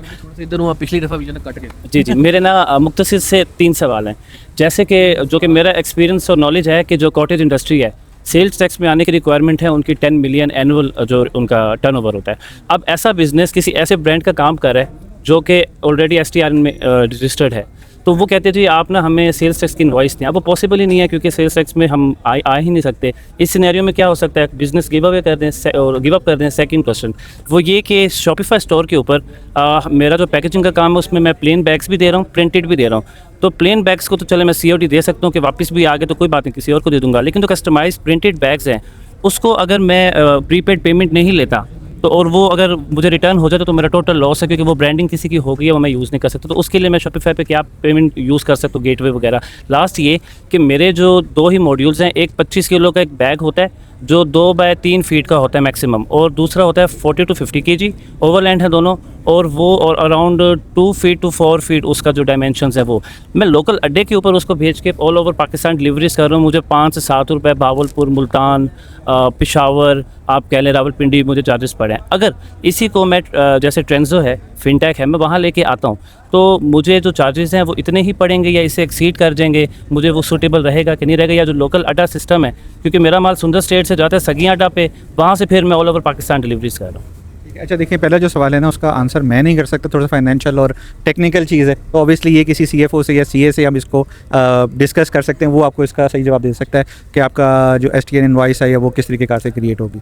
अच्छा सेकंड चीज़, शॉपिफाई के ऊपर देखो कस्टमाइज चीज़ जहाँ भी मिल रही है ना, बहुत सारी वेबसाइट्स हैं, आपको कस्टमाइज नेम प्लेट, कस्टमाइज की चेन, इस टाइप की बहुत चीज़ें बेच रहे हैं, वो एडवांस पेमेंट के ऊपर ही होता है, ठीक है, क्योंकि आप कस्टमाइज उसके लिए बना रहे हो, कस्टमर को भी पता है इस चीज़ का। हाँ जी। इवन वाशा ब्रांड है, वो शॉल्स बना के देता है, ठीक है, 1.5-2 लाख रुपए की उसकी कस्टमाइज शॉल होती हाँ है, जी। ठीक है, वो हर कस्टमर के लिए अलग एक यूनिक पीस बनता है, तो वो भी एडवांस पेमेंट चार्ज करता है, और कस्टमर देता भी है जिसको वर्थ वैल्यू का पता है, जिसको पता है यार ये हाँ मुझे जी। यहाँ से ये चीज़ नहीं मिल, इसके अलावा कहीं और से नहीं मिलेगी। जो कस्टमर्स लूज करने पड़ेंगे अगर कोई कहते नहीं जी आप भेज दे फिर पेमेंट नहीं, देखिए वो आपका कस्टमर नहीं है फिर। हाँ जी। ठीक है, एक छोटी सी एग्जांपल थी, एक मुझे बंदा कहता है कि यार मेरे पास ना व्हाट्सएप के ऊपर ही ऑर्डर आते हैं, शॉपिफाई पे ऑर्डर नहीं आते। हाँ जी। तो उसको मैंने कहा यार तुम्हारी ऑडियंस ठीक नहीं है, ठीक है, तुम्हें अपनी ऑडियंस ठीक करने की जरूरत है। जिसको शॉपिफाई पे ऑर्डर प्लेस करना नहीं आता वो तुम्हारी ऑडियंस ही नहीं है अभी। एग्जैक्टली, ठीक है, तो आपको अपनी ऑडियंस को आइडेंटिफाई करना पड़ेगा।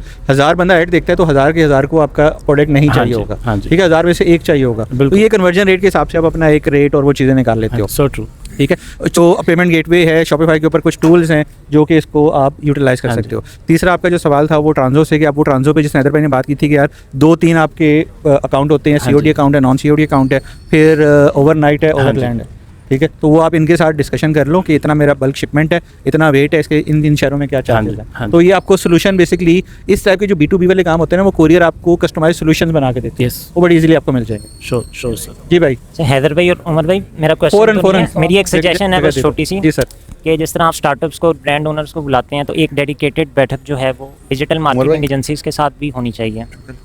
ये सजेशन है। उमर भाई मेरा एक सवाल है, वो कैमरा बंद होने वाला है तो तस्वीर ले लें, चलें जी, सवाल खत्म हो गया आपका भाई। वो कह रहे हैं मेरा सवाल नहीं है। ठीक है, थैंक यू। लास्ट यही था कि सजेशन दे रहे हो कि डिजिटल मार्केटिंग एजेंसीज हो, देखो डिजिटल मार्केटिंग के ऊपर सिर्फ एक बात करूंगा कि हम पाकिस्तान में पहले लोग थे जिसने परफॉर्मेंस मार्केटिंग कॉन्फ्रेंस करवाई थी पूरी एक, ठीक है, और हम आपके सजेशन को अच्छा है उसमें लेते हैं, और नेक्स्ट हम कोशिश करेंगे बैठक में एजेंसी ऑनर या डिजिटल मार्केटर को बुलाएं। नेक्स्ट जो है ना, वो ट्यूसडे उनके लिए- को होगी बैरिया टाउन कड़क चाय near Eiffel tower, Bahria town Lahore. Tuesday को जी रात 10 बजे होगी। जो भी आना चाहते हैं, इसका पार्ट बनना चाहते हैं, डिजिटल मार्केटिंग एजेंसी स्पेसिफिक करना चाह रहे हैं, हम इंशाल्लाह उनके सवाल शुरू से ही लेके चलेंगे। एंड में बिल्कुल टाइम नहीं होता हमारे पास, हमने ये देखा है, तो कोशिश हमने की जितने सवाल उनके जवाब दे सकें। आप लोग भी अगर कोई सवाल करना चाहते हैं तो कमेंट सेक्शन खुला हुआ है। आप इस एपिसोड कैसा लगा आपने ज़रूर बताना है। आप लोगों का प्यार, आप लोगों की मोहब्बत ही ऐसी चीज़ है जो हमें खींच लाती है। और आज तो मच्छर भी बहुत थे, बड़ा तंग किया उन्होंने, लेकिन फिर भी बैठे हैं आपकी मोहब्बत में। कमेंट ज़रूर कीजिएगा। एक कमेंट जिसको मैं बताना चाहूँगा वो इतना प्यारा था, एक फीमेल ने लिखा हुआ था कि मुझे पता ही नहीं लगा कि घर के काम कैसे हो गए, मैंने आपकी बैठक देखी, इसके अलावा मुझे मेरे ससुरालियों की बातें भी जो है ना वो अब बुरी नहीं लगती आप लोगों की बैठक देखने के बाद। तो बैठक जारी रखें, यकीन माने इस किस्म के कमेंट्स अगर आते रहे ना तो बैठक नहीं बंद होने वाली। इस बैठक से इतना ही, अस्सलाम वालेकुम। अल्लाह हाफ़िज़।